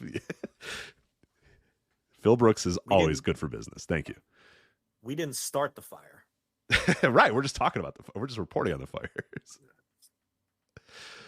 Oh my God. All right. So hey, what we do know, AEW has announced 5 locations that will host its new, this is from AEW's press release, by the way. AEW has announced 5 locations that will host its new Saturday night tentpole series, AEW Collision. In addition, the location of the debut episode of AEW Collision on Saturday, June 17th will be announced next Wednesday on AEW Dynamite. The announced locations are Saturday, June 24th from Scotiabank Arena in Toronto, Thursday, the June 29th from First Ontario Center in Hamilton, Ontario, Saturday, July 18th at the Brant Center in Regina. Is it Regina, Regina? I remember we talked about that last time. We don't know what it is. I don't care. Saturday, July 15th, Calgary Stampede Saddle Dome in Calgary, and then Saturday, July 22nd at the Prudential Center in Newark, New Jersey. AEW Collision will feature headliners including Miro, Samoa Joe, Thunder Rosa, Andrade, and Powerhouse Hobbs. The live 2-hour in-ring show will air every Saturday night on TNT and feature more stories and more action to super severe fans. Additional cities for AEW Collision will be announced in the near future. It is Regina. To super serve, not super severe. Rich. I don't know why I said super severe. Super serve. It's Regina, Rich. Okay. Which rhymes with pussy. It's Regina. Regina, which rhymes with coochie hole. Got it. Yes. Okay. Got it? Thank you. It's Regina. Which rhymes with bearded clam. When's the last time you heard bearded clam? Bearded clam. That has been a while. Yeah, that has been quite. It doesn't seem that endearing. You know what I mean? Was that ever was anybody excited about a bearded clam? Because that doesn't sound that. It doesn't sound sexy. No, it doesn't sound like something I want to be a part of. Bearded clam. Has anyone whispered that during sex in a provocative way? Like, slam my bearded clam. Yeah, it would end. I think it would end. So I don't know. I don't want to slam a bearded clam. I'm not into slamming a bearded clam. I don't want to eat your bearded clam. Give me some of that bearded clam. Yeah, honey, like a woman would get in here and give me that bearded clam. It's so weird. Yeah, I feel like that would dry a woman up very quickly. Yes, yeah. I feel like no woman would ever want that to be called a bearded clam. Yeah, that doesn't seem very. Did I ever tell you that in 10th grade sex ed class, we had to now we had free reign to use any language in that class. That was the one class in school where you could use where you could work blue. Okay, that was agreed upon at the start of the class. But we did an exercise where we had to come up with as many slang terms for a vagina as we could think of, and we would go around. We went around the class, and everyone would name one. And eventually there were 20 different, all of these things that were like bearded clam, fuzzy taco, all this bullshit. And eventually people would tap out because they were out of slang terms, right? So, I was the last one standing, and I think I rattled off 8 or 9 more before I ran out. So that was my claim to fame in 10th grade. It's to see how many of the nicknames you got to. I just kept going, and the teacher was just like, we have never gone this deep. It was just term after term. Many I'd be canceled for today if I said them on the air. Oh, good for her. Good for her to give you that avenue, though, to let it out. Yeah, I mean, the point of the exercise was, I don't, but anyway, I was the last person standing who still had terms, And then I kept rattling them off one after another, which probably doesn't surprise anybody listening. No, that seems very, very likely. Yeah. That did that make it to your permanent record, do you think? Do you think that the teacher wrote that down as I don't know, but Mrs. Delmonico was very impressed by the number of slang terms probably I knew. impressed / disturbed by the And the class was impressed. I remember it's like they were all turned in their desks watching as I just kept going. They're like, does he have another one? And I'd be like scratching, I'd be rubbing my chin, and then I'd have another one, and eventually I had to tap out too, but not after I added significantly to the board. So that's my little story that relates to Regina, where which will play host to the Saturday, July 8th episode of Collision. So there you go, Collision, live 2-hour in-ring show airing every Saturday night on TNT. One thing that was pretty interesting about all the quotes coming out of Warner Brothers for this was that they had talked about serving the hardcore wrestling fan the entire time, which I loved. How many times different people at Warner said hardcore wrestling fans that love wrestling, people that love wrestling. It's not at one point did they talk about casual fans. They said, we are doing this new show because there are hardcore wrestling fans that need more wrestling in their lives. And I just laughed uproariously at the constant hand-wringing we always make about casual fans. And it's like, yeah, okay. Yeah, no, not everything has to be for the casual fan. I would argue that WWE does not serve the casual fan. I mean, they're down to, 2 million people a week that watch their show. Those aren't casual fans. That's not like The Nurse and TLB tuning in. No. Oh, God, no. Jesus Christ. Can you imagine? That's the funniest thing about when WWE fans go on and on about serving the casual fan. And even certain people in the media who go on and on about how AEW isn't reaching the casual fan like WWE is. WWE isn't either. They're just reaching more hardcore fans than AEW is. Neither of these companies are capturing this straw man, I'm not even sure it exists anyway, casual fan. No one's doing that. None of them. That's the funny thing about it. And you know what else is funny about that? If AEW didn't exist, people would still be talking about how poorly WWE is struggling and still siphoning off viewers. But AEW exists, so there's a comparison point now.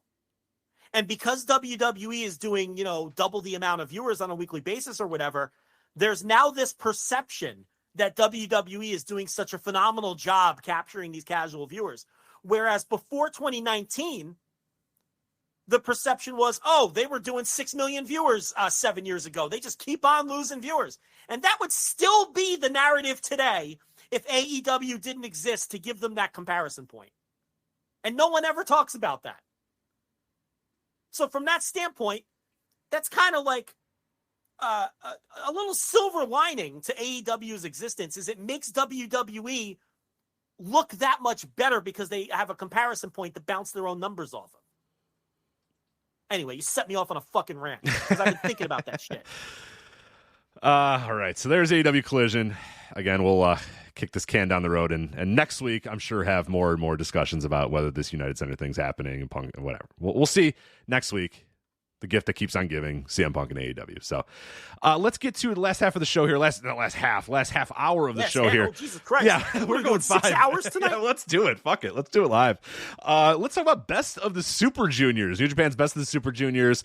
6 days into it as of this recording. I've liked the tournament so far. I've watched just about everything. I did have to bail on night 2 because the crowd was just comatose, and I just couldn't handle that anymore. Night 4, the crowd was also pretty bad, but some other nights in between, I really, really liked. Night 1 is probably going to be, I would assume, going to be the best show of the entire tournament. We'll see what happens as we get a little bit later. I did watch Night 6 earlier today. That was okay. It wasn't great. And I believe of Night 3. Night 3 was the other one that I really, really liked. But Night 1 was like exceptional wrestling. That was like, holy shit, this is like exactly what I want out of my New Japan Pro Wrestling. I thought that was an exceptional show. But I think all in all, it's been a pretty good tournament. But we are definitely entering the dog days, the doldrums, whatever you want to call it, where stuff's starting to kind of blend together and the bell's ringing and your eyes are just kind of glazing over. I don't know if you've been caught in that same sort of cycle that I have. I'm not. After night one, I was like, holy shit, man, let's go. Best of Super Juniors. This is New Japan Pro Wrestling. At this point, I'm starting to slow down a little bit. I don't know where you're at with the Best of the Super Juniors so far. But I all in all, I think it's been enjoyable. The problem with the tournament is that everything is pretty good and nothing is terrible, but very little of it is peaking super high. So what you're getting is a bunch of shows where every match is between like 3.25 stars and 3.5 stars. And it all feels like it's blending together. A typical show this year has been 10 matches. Okay, so there's 10 matches on every show. 7 of them are like between 3.25 and 3.5 stars. And 3 of them are like little 3-minute matches where they tell a story, and then they've been fine. And that's been like every show. And what we don't have enough of is a bunch of 4.5 star matches that everybody's raving about and saying that are must-see matches. That we're not getting.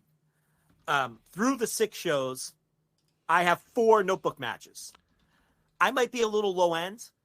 I've seen some people that have more than me, but I don't think I'm being entirely unfair. And the highest rated match I have is 4.25 stars. I just don't think the tournament is peaking super high. With that said, the tournament, like you said, has been pretty good. And for the here, I'm going to bring us full circle. If you're a casual New Japan fan who doesn't feel like they need to watch everything, I think at this point you can totally get away with just watching night one. Night one was legitimately night good one show. You have to watch. If you have not watched, if you're again a casual New Japan fan or a casual wrestling fan, casual in terms of hardcore completists like us or people that just kind of check in when things are good, you got to watch night one. Night one is an absolute, just a red hot crowd, everybody working their asses off, fun matches, unique matches. You have to watch night one. Yeah, you're going to get the really good Mike Bailey Hiromu main event. Yes, which I think is the best match of the entire tournament so far. Would you agree? I preferred Leo Rush and Hiromu from a couple that nights was really later, good. But, yeah, okay. I'm probably not. I think that's probably my number 2, but I think Bailey and Hiromu is still my number 1. But you could choose either one of those, and I'd have no problem whatsoever with those.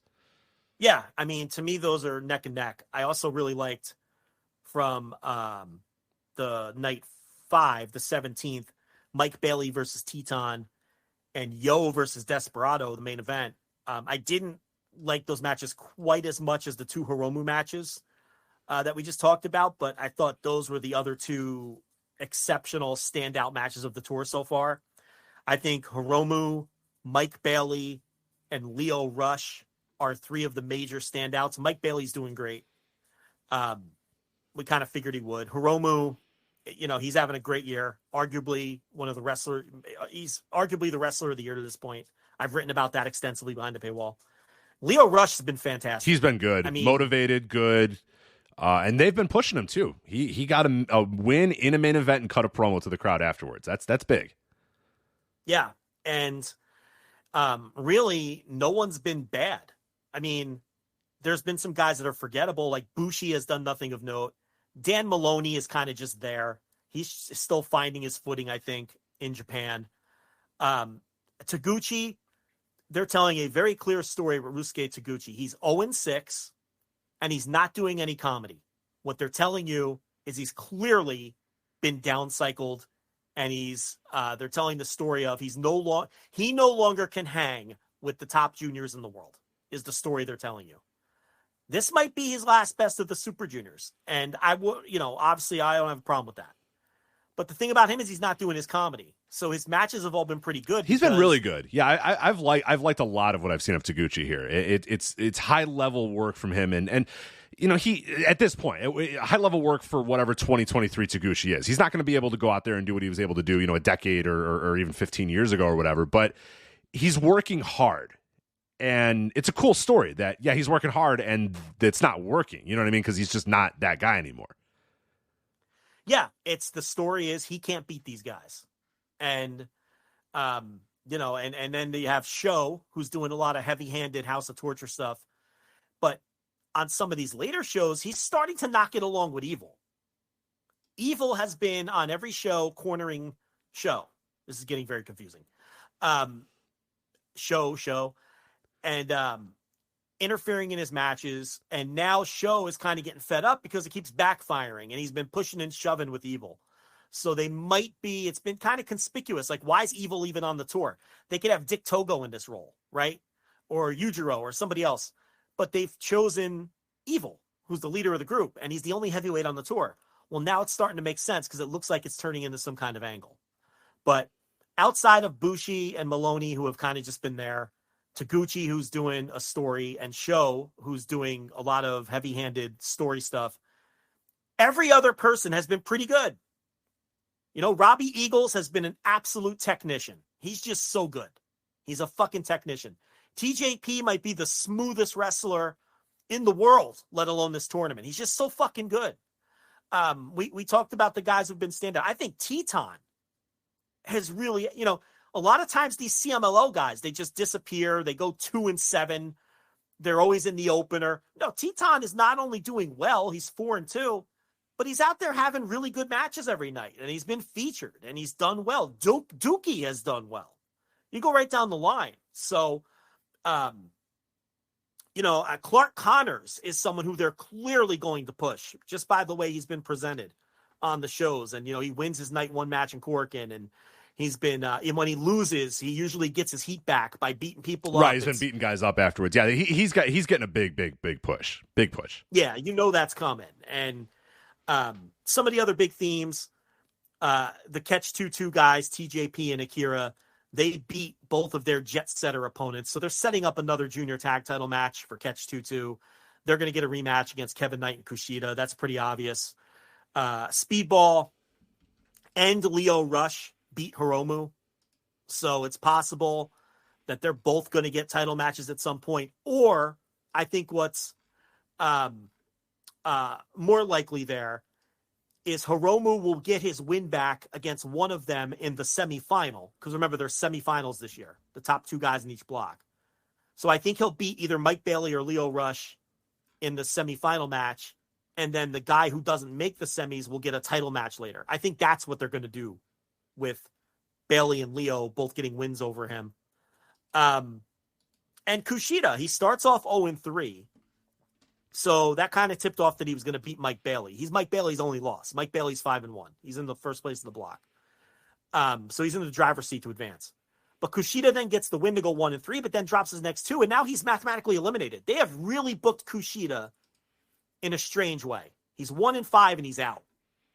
And in the other block, Kevin Knight is still alive at 3-3. You would think it'd be the other way around. Right. So that's been bizarre to me. So those have been some of the major themes. So I think Block A is going to play out with Hiromu facing either Mike Bailey or Leo Rush, and then advancing from there by getting his win back. And then the guy that's left out will get a title match later. And Block B, I mean, your guess is as good as mine. There's 4 guys tied with 8 points. There's 3 guys with 6 points. I think you can write off Kanemaru, Maloney, and Bushi. I would write them off, but any of the others can make it to that semifinal and finish in the top 2. And that adds a new interesting wrinkle to this. Yeah, for sure. Because real quick points breakdown, A block is Mike Bailey at 10, you know, 5-1, 10 points. Leo Rush, 8 points. Like you said, those guys are kind of in the driver's seat there. Taiji Ishimori also at 8 points. Teton at 8 points. Hiromu Takahashi at 8 points. TJP at 8 points. And then it kind of falls off. Then you got Dookie at 4. Sho at 4. Kushida, like you said, at 2. And Ryusuke Taguchi at 0. So, you know, still a lot of guys in contention in that top half of the block. But there's not a whole lot of matches left to go for some of these guys. So there, you know what I mean? Like there's not a lot, especially A block as of this recording. I think he only has, 2 nights left, or 3. There's 3 nights. 3 nights left, matches. but a lot of guys only have, some guys have 2 matches, some guys have 1, but yeah, most guys. No. They all have the same amount of matches. They all have 6 matches as of today. There's 3 shows left. They all wrestle every night. I'm looking at this wrong. Yes, you're correct. That chart that they put up is extremely confusing. Never look at that. It sucks. You're looking at the official New Japan chart, right? Yes, with dates on it. That thing fucking sucks. It's always confusing. People are now going to come in the chat and say it's not confusing. Fuck you. That thing's confusing. I'm looking at Ryusuke Taguchi in a column, and there's only one match listed for him in this bottom of the column. You know what I mean? Because you have to look at the other axis to see right. Yes. Yes. It's a fuck. They have been doing those charts since I've been following Puro, and those charts have always fucking sucked. Especially when I'm doing a show like this. If I sit down and actually look at it, it wouldn't be a problem. But I'm doing a show here while also trying to talk and look at it at the same time. So it's like, yes. But now I see. Yes. But I will say this, though. We've been corrected. They're not. The semifinals are cross block. So it's first place versus second place in the opposite blocks. So they can't do Hiromu versus Bailey or Rush unless it's the final, which actually I think could happen. Because he's gonna face both of those guys again. So why not do one of them in the final, right? So you could have Hiromu beat someone. They could have both the A block guys win the semifinal, and then do Hiromu versus Bailey or Rush in the final, which I think is, again, you get the same result that I was talking about. You just get it in a more roundabout way, and then he can, if he survives, which I think he will, or, they have the other rematch set as a title match down the line. Plus he can, so he can beat either Bailey or Rush in the final as opposed to the semifinal and then face the other one somewhere down the line. I think that because, why else would Bailey and Rush beat him? Both of those guys are going to face him again at some point, you would think. It wouldn't make much sense otherwise. Like, if Leo Rush beats him and then doesn't even make the semis, and then that's it. Just Leo Rush beat Hiromu, and then you don't get anything out of that. That doesn't seem like the way that they book. You're getting something out of that for sure. Yeah, and the fact that it's those two guys that beat him. I mean, those are two guys that you could presumably see either in a final, in a semifinal, or going for a title shot against Hiromu. So it definitely specific names there. Whereas B Block, B Block's a little bit more Robbie Eagles, El Desperado, Watto, all tied with 8 points. So a 4-way tie for first. Clark Connors, Akira, and Kevin Knight all at 6. Yoshinobu Kanemaru and Dan Maloney at 4.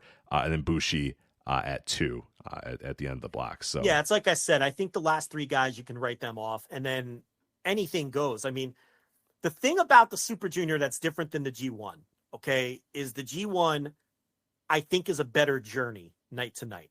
I think the G1 people get more into, okay, what does this win mean for this guy? What does this guy have to do to come back and advance in the bracket?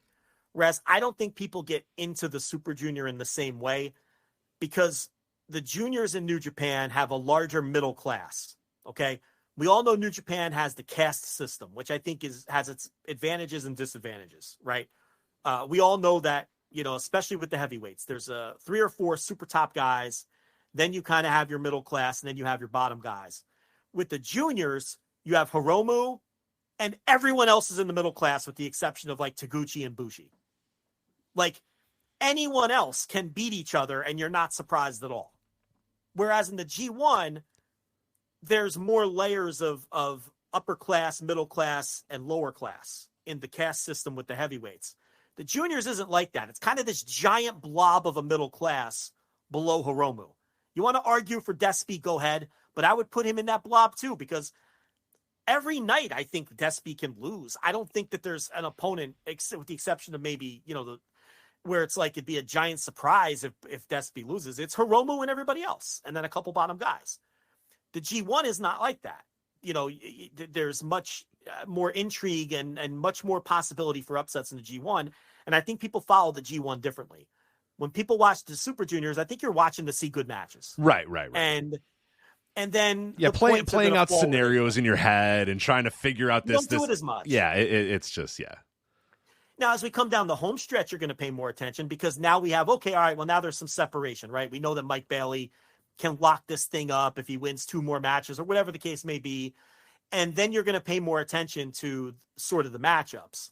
But I don't think people do that with Super Junior as much as they do with the G1. G1 is kind of a nightly, oh man, this guy's 3-0, and there's more talk of the nightly wins and losses and the individual story for each guy.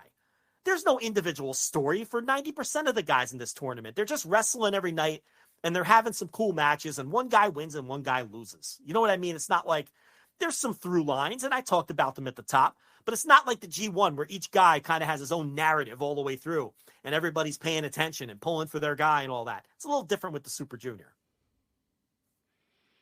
But yeah, overall, I think it's been a fun tournament. But if I had to recommend, if you're short on time, I would definitely watch night one. Like, night one is an unquestionable. You have to watch that night. I hope we can recreate that later in the tournament, because it seemed like it peaked very high, where everyone's like, oh my God, this Best of the Super Juniors is going to be incredible.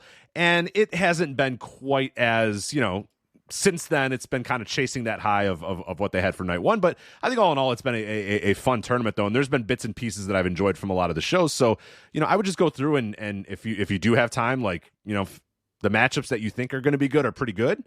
And the shows, I mean, if you really, really want to be a completionist, they're not that bad. I mean, what is cool about this year's Best of the Super Juniors, and Chris Sampson sent this over to me, is average match times.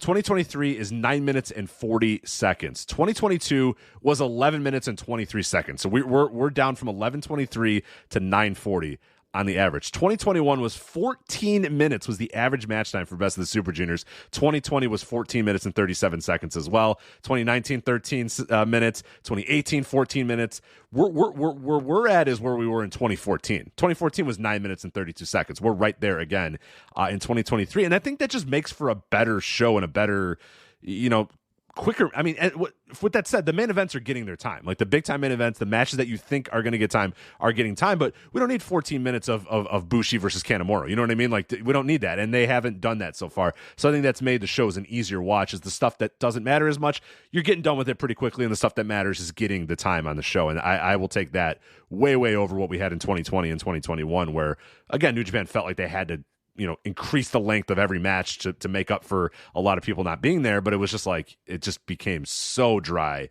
And so this is a lot better. 9 minutes and 40 seconds, I think, is a great match time. And night one exemplified that perfectly, where it was just bang, bang, bang, bang, bang, match after match after match, with a ton of effort getting in, or a ton of effort being put in by every single wrestler. So that's a night that I think is like, you have to watch that night. I think night one of Best of the Super Juniors was incredible. Other stuff, pick and choose whatever you want moving forward. But hopefully, once we get back to Korakuen and get back to more interesting buildings, we'll hopefully get a bit more crowd connection and reactions, because there's been a few shows where it's just like, that night 2 crowd was like, are you guys here at gunpoint? Like, why did you come to the show? I think it was Nagano, and they didn't react to anything. And I'm like, why did you come to this? Why are you here? What are you doing? I think when we get to Korakuen and Osaka, business is really going to pick up. That's what I think. So, in terms of just the effort levels too from the wrestlers themselves, it's not like they're not trying. Oh, no, they are.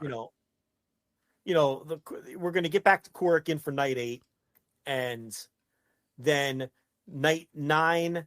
I think it's 9 and 10 in Osaka. They're gonna split the blocks. Yes. So you're gonna have 5 tournament matches a night, and then night 11 is the semifinals. So they'll bring all the heavyweights back probably for those shows too.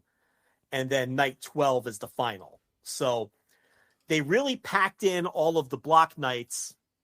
They're rapid fire one after another. If you fall behind, you're fucked, because there's shows basically every night. But then when we get to the final night for each block, the semis and the final, they stretch it out. And I think those shows are going to be really good, because that's all Korakuen, Osaka, and then the bigger building in Tokyo for the last 2 shows. Yeah, the last one is the Ota City that on the 28th, and I think the 26th is, I forget the name of that building, but it's not Korakuen. It's not. Yeah, it's one of the. It's a bigger building though. Yeah. So when we hit that stretch, there's night 7 is wee hours tonight, and that'll be the last tour stop, because then night 8 is Korakuen. Then the next 2 nights, the block finals, so to speak, are in that Osaka 2, the old bodybuilder 2. Bodymaker. And then the old bodymaker 2, yeah. And then the last 2 nights are back in the bigger buildings in Tokyo for the semifinals and the finals. So one more, yeah, and like I said, night 1 I think is essential. And then another reasonable way to approach it is, the odd numbered nights have been better than the even numbered nights. Yes. For the most part. Not even for the most part. I think yes, very much so, having watched all of them. Yeah. So, if you want to take it a step further and sink your teeth into a little more, watch the odd numbered nights, and skip the even numbered nights. Because I think you'll get a good picture of what's going on with that too. But yeah, I mean, you can't, I think night 2 was the thing with night 2 is the crowd was really shitty. They were so bad.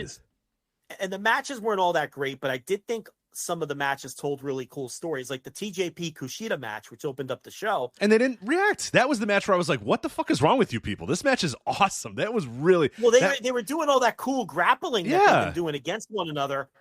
And then TJP just caught him. Like, they never went into a hot closing stretch. TJP just caught him. And he got his win back because we talked about how Kushida had beat him the last 2 times. And he got that weird win in the tag match where TJP took the fall instead of Akira. And TJP got him this time. And they were doing all that cool grappling. And there were other matches on the show that may not have been like quote unquote notebook matches, but told nice stories. But the crowd was so dead that the show just came across as the worst show on the tour. Night 4 wasn't very good either.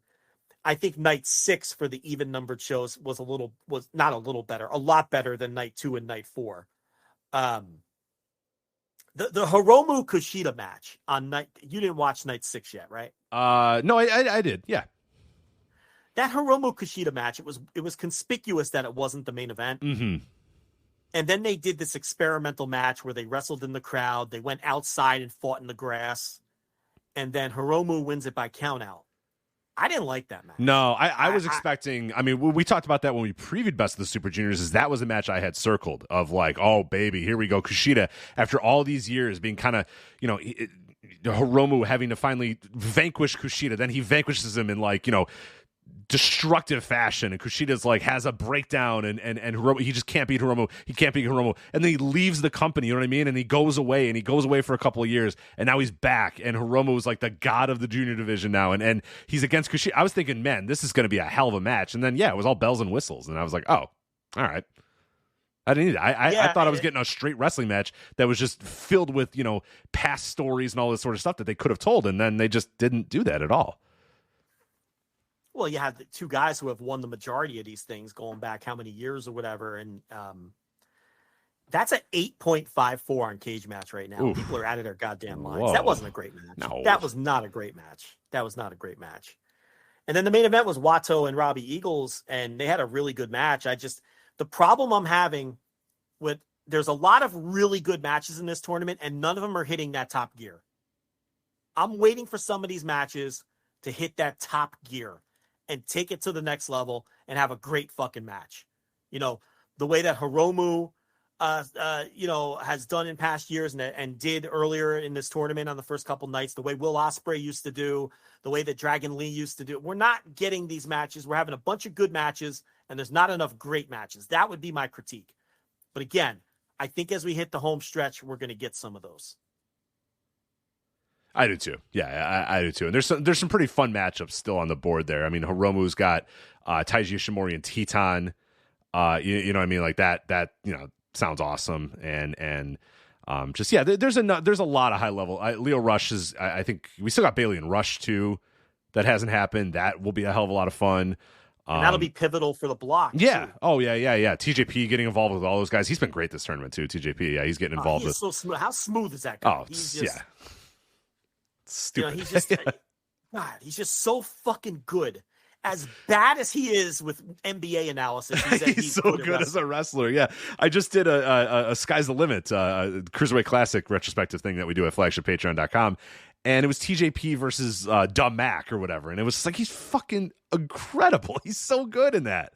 And it's just like instantly you see him. I mean, a lot of these guys that have been so far in the Cruiserweight Classic as we were rewatching it, some guys have been good and some guys have been bad. And then TJP comes on and he's just like so much better than everybody that's wrestled so far. And it's just he's such a high level wrestler. And that was 7 years ago, and he's just as good, if not better, today. And he was just as good 10 years prior to that too. This guy's been annoyingly great at wrestling for like 20 years now, and has any signs of slowing down, even a slight sign of slowing down, Joe. No. Like, would you believe in 2 years that TJP is going to be a shell of himself? He's as good as he's ever been. And he was good 20 years ago. Like, what are we doing? It's insane. No, guy's great. But, Yeah, I mean, you got the Clark Connors thing. You got the show thing with Evil. If you're looking for stuff to sink your teeth into story-wise. Dan Maloney has not been great. Sorry. He's just there, and he's just kind of there. I think he thinks he has to be something in this because he's coming in and he's just working like. I gotta be honest. I think the opposite. I think he's being tentative. Well, that's what I mean. I think he's coming in there and he's like, he thinks he needs to kind of work a very slowed down, methodical style for some reason. And I don't know if that's just him not having confidence or him. I don't know, but it's like, I've seen this guy have really, really, and I don't think he's been like, I think some people are being a little hard on him. I don't think he's been like brutal. It's just like it's just these very, not that exciting matches that he's had. And I get why people are just like, oh, here we go, Dan Maloney. And he's like, him and Akira are doing and he's doing the gimmick of like, I have to slow down the high flyers type of thing, which is fine, but it's like, it's just not, I don't know. It's just not quite working. We're not getting the Dan Maloney explosiveness that we get everywhere else. I mean, that's been the big thing. And I think he's just finding his footing. He's on his first Japan tour. And, it's like, compare Robbie Eagles and his confidence that he has right now that he's been a New Japan regular all these years, and how confident he is, and just the natural confidence he exudes in his matches, to Maloney, who's brand new and finding his footing, and he's got the character work down, but that explosiveness isn't there. He's having a great year in Rev Pro. This guy earned this tour. Right. So I just want people to know the guy is good. Trust me, he is good.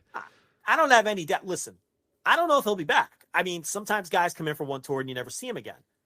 If Dan Maloney becomes a New Japan regular, he will win these people over eventually because he's too good. I mean, once he finds his footing and gets comfortable and is, you're in a new promotion. This is the biggest spot of his life. He's got new gear. These are the biggest matches of his life.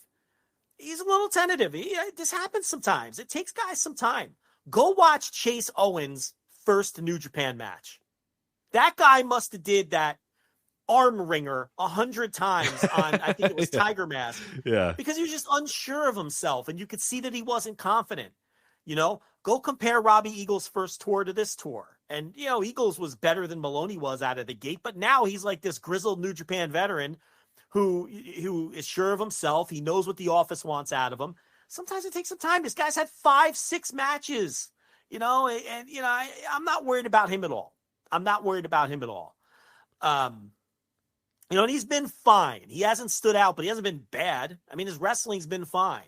And it's not like he's been put in any main event spots where he can go out there and stretch his legs and have a 14-minute match with some teeth in it. He's out there having 6-minute matches because that's all he deserves. He's the new guy. And, that's what the new guy gets. He's got to earn, the big piece of chicken at the table. They don't just hand that shit out. He's in there with 19 of, how many people are in this fucking thing? 20 guys. He's in there with 19 of some of the best wrestlers in the world who have earned these spots to get the bigger spots than him. So, has he been a little disappointing? Yeah, I guess so. But I haven't watched him and thought to myself, man, he's out there bombing. That hasn't been. Yeah, no. I don't think so. He hasn't. We came in with some high hopes, and there's been some people that are like, "Oh, you told me this Dan Maloney guy was good," and it's like, I trust me. He is. Yeah, it just feels like it might just be a confidence issue, or just it feels out of place, or whatever. So who knows? But otherwise, I think Wato's been good. I've liked a lot of what I've seen from him. I think Kevin Knight has been really good. Like you said, Kevin Knight is actually being pushed more than Kushida at this point in the tournament, which is an interesting wrinkle there. So here's what's funny. I'm glad you brought him up. I like Kevin Knight, and I think he has all kinds of potential. I think Maloney has wrestled better than Kevin Knight. Kevin Knight, there's always a few moments of sloppiness in his matches. He's a work in progress. I don't think he's even close to a finished product. Oh, no. I agree. I think Dan Maloney is closer to being a finished product as a wrestler than Kevin Knight is. And he's more solid as a wrestler in terms of his execution than Knight is. But I think they're both like 26 or 27 as well. They're you probably wouldn't think they're the same age, but they are. Yeah, I don't know how old either one of them are. I thought I looked that up before, and they're pretty close in age, because Kevin Knight seems younger than I think he is, and he's actually 26, and Dan Maloney is older than I think he is, and he's that's I remember they're like actually at the same age, even though I thought one was like 23 and one was 30 and they're both 26 or 27 or whatever. Did you see when Knight beat Maloney and he was leaving the ring and the camera caught him going, man, that's a strong motherfucker. Yeah, that was, I mean, he is. I love it. That was funny. He was good on commentary too. He was very good. Yeah. Yeah. He's got a future in commentary if he wants to do it. So, well, pump the brakes. It was good. It was good stuff. I know. It was good stuff. Yeah. I thought Mike Bailey on commentary was just, he had that like Quebec accent and it was just cracking me up. It was funny. Yeah, it was a funny accent. He also like occasionally would jump into like play-by-play. And he was excitable. I kept going. Like, I got it, buddy. you don't have to announce the, with the Quebec accent. I love that Quebec accent, or that. It's a unique one. Yeah, it's a unique accent for sure. So it's not that Western Canadian, It's not that. No, it's like that the Quebec one or whatever the fuck, whatever province that is. They call them provinces up there. They do call them provinces up there. Yeah. There's Quebec, and then there's what's the one? Can you name? We're 12 minutes overtime. Can you name all of the Canada provinces? You can do this. I promise you. What's the one Toronto's in? That's Ontario. No, you tell me. Yeah, ding, ding, ding. You got it right. So far you've said which ones? You've said Quebec and Ontario. He's got more of the Quebec Ontario thing going on. Yes, than the fucking Saskatchewan Manitoba thing. Yeah. There you go. You're knocking them out quick. You got any more in you? Oh wait, I'm doing them all? Yeah. Newfoundland. That's where Nova Scotia. Yes. Ding, ding, ding, ding, ding, That's ding. where Warren Hayes clubs baby seals. That's a fact. Oh my God. Goodness. You're missing 3, I think. Saskatchewan, Manitoba. There's one that I don't think I could get. Newfoundland. Nova Scotia. There's one easy one. There's a layup that you're missing here. A wrestling layup that you're missing. Let me go back west. Alberta. Bing, ding, in Calgary, Alberta, Canada. Then there's Regina. Where's Regina? There's the one up north where like nobody lives. It's called like the Uncharted Territories or some shit. Yeah, I don't know if that one counts, but we're not counting that one. I don't know. Maybe it does. I'm just looking at a list of them. I don't know where that one is. People sustaining on like seal blubber. Oh, you're thinking of like the North. You're thinking of like the Yukon. That's a territory. I'm just doing the provinces. I know there's territories too. We're not doing the territories. No, so we're not doing those. Okay. No, just the provinces. And I think you got all but.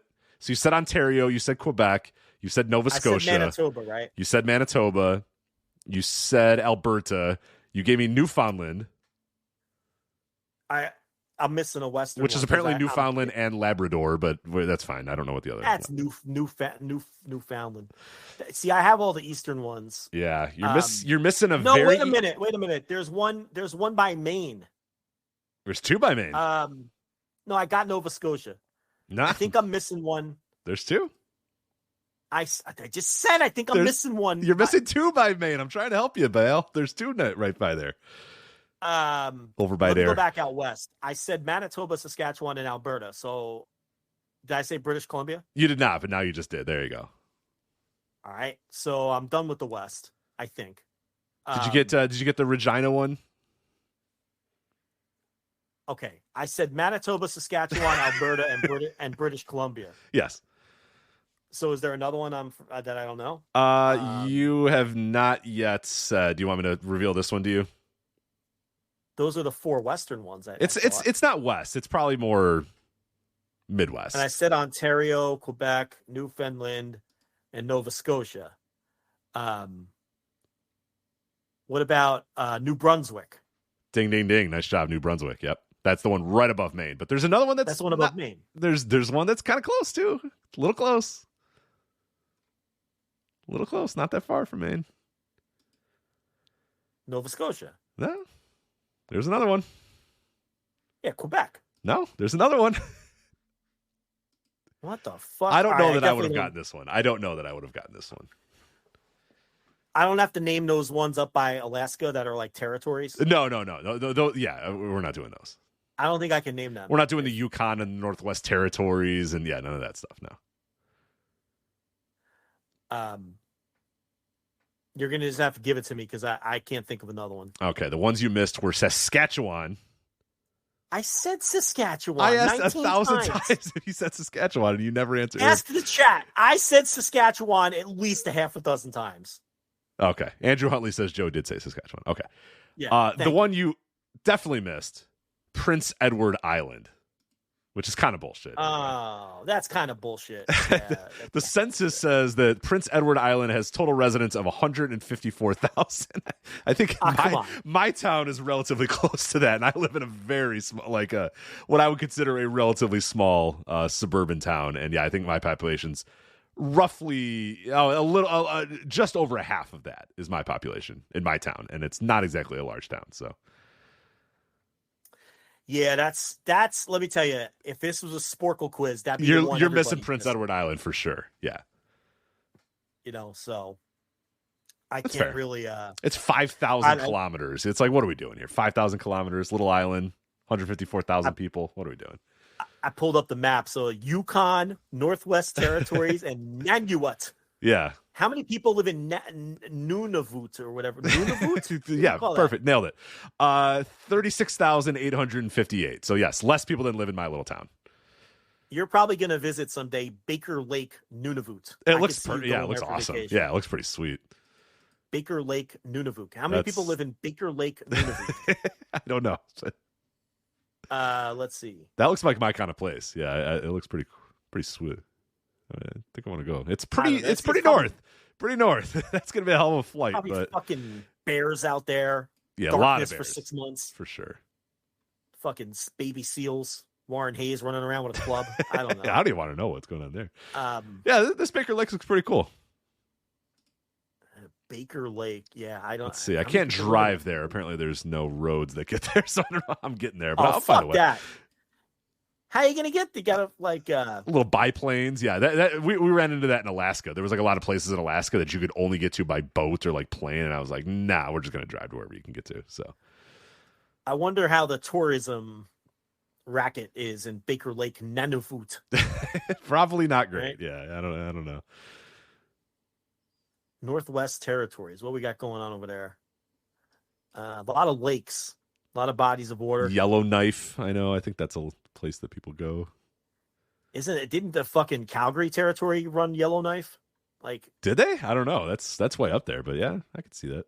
Probably not. I don't know what I'm talking about. We've gotten punch drunk here at this point, so I think you can drive. I can drive to Yellowknife. If I leave right now, it'll take me 41 hours to get there.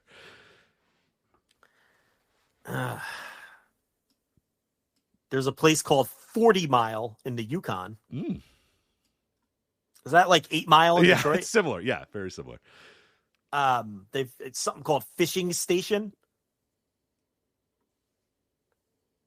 Mayo. Oh, you should go there. Mayo, like Mayo, like mayonnaise? Yeah, like the main character of An Officer and a Gentleman. Yeah. The Richard Gere character, Mayo. Yeah. Right.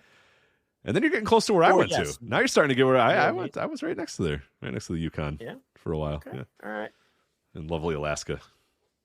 There was well, this was informative. Yeah, there you go. I'm glad that you guys all could live through us naming all the Canadian provinces and then randomly searching on Google Maps for random towns also in Canada. But that is it for the Flagship. Of course, make sure you subscribe to flagshippatreon.com for all of our additional bonus content. This month, you are going to get Double or Nothing Instant Reaction Live coming up next week, actually. Man, it's coming up real fast. Next week, Double or Nothing Instant Reaction Live. So look forward to that, as well as Sky's the Limit, my Cruiserweight Classic Retrospective series, my AWF series that will be coming out very, very soon as well.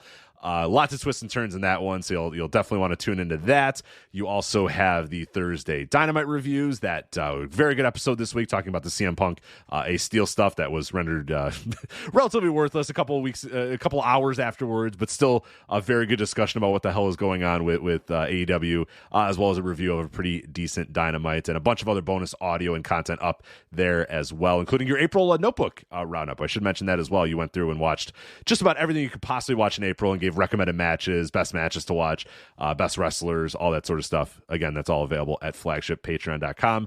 Also, voicesofwrestling.com for previews, reviews, columns, all that other good stuff. Voice Wrestling Podcast Network.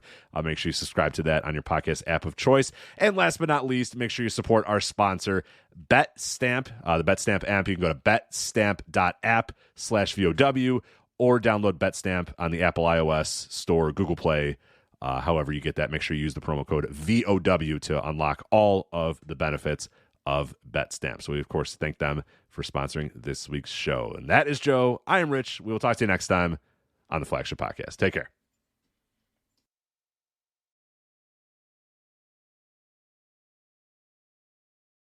Music. It's not just part of our daily lives, it's part of our wrestling fandom as well, and it has been for decades. That's where this show comes in. Music of the Mat, the podcast devoted exclusively to the music of pro wrestling, hosted by Andrew Rich. Hey, that's me. Each episode delivers a different topic with a variety of great guests, fun conversations, musical analysis, and of course, a heartfelt pun or two. New episodes drop every other Tuesday on Apple Podcasts, Google Podcasts, Spotify, or your podcast app of choice. Check out Music of the Mat only on the Voices of Wrestling Podcast Network. Hello, Voices of Wrestling listener. Dave Ryan here. Have you ever wondered to yourself how many hidden gems are hidden away inside the last years of World Championship Wrestling? Have you ever asked yourself how many tenuous gags can be made about the name Mike Enos? And have you ever thought about what it sounds like for two Irishmen to interpret a very chaotic company through its B show? The answers to all this and more are just a click away. Check out Days of Thunder every second Thursday on the Voices of Wrestling Podcast Network.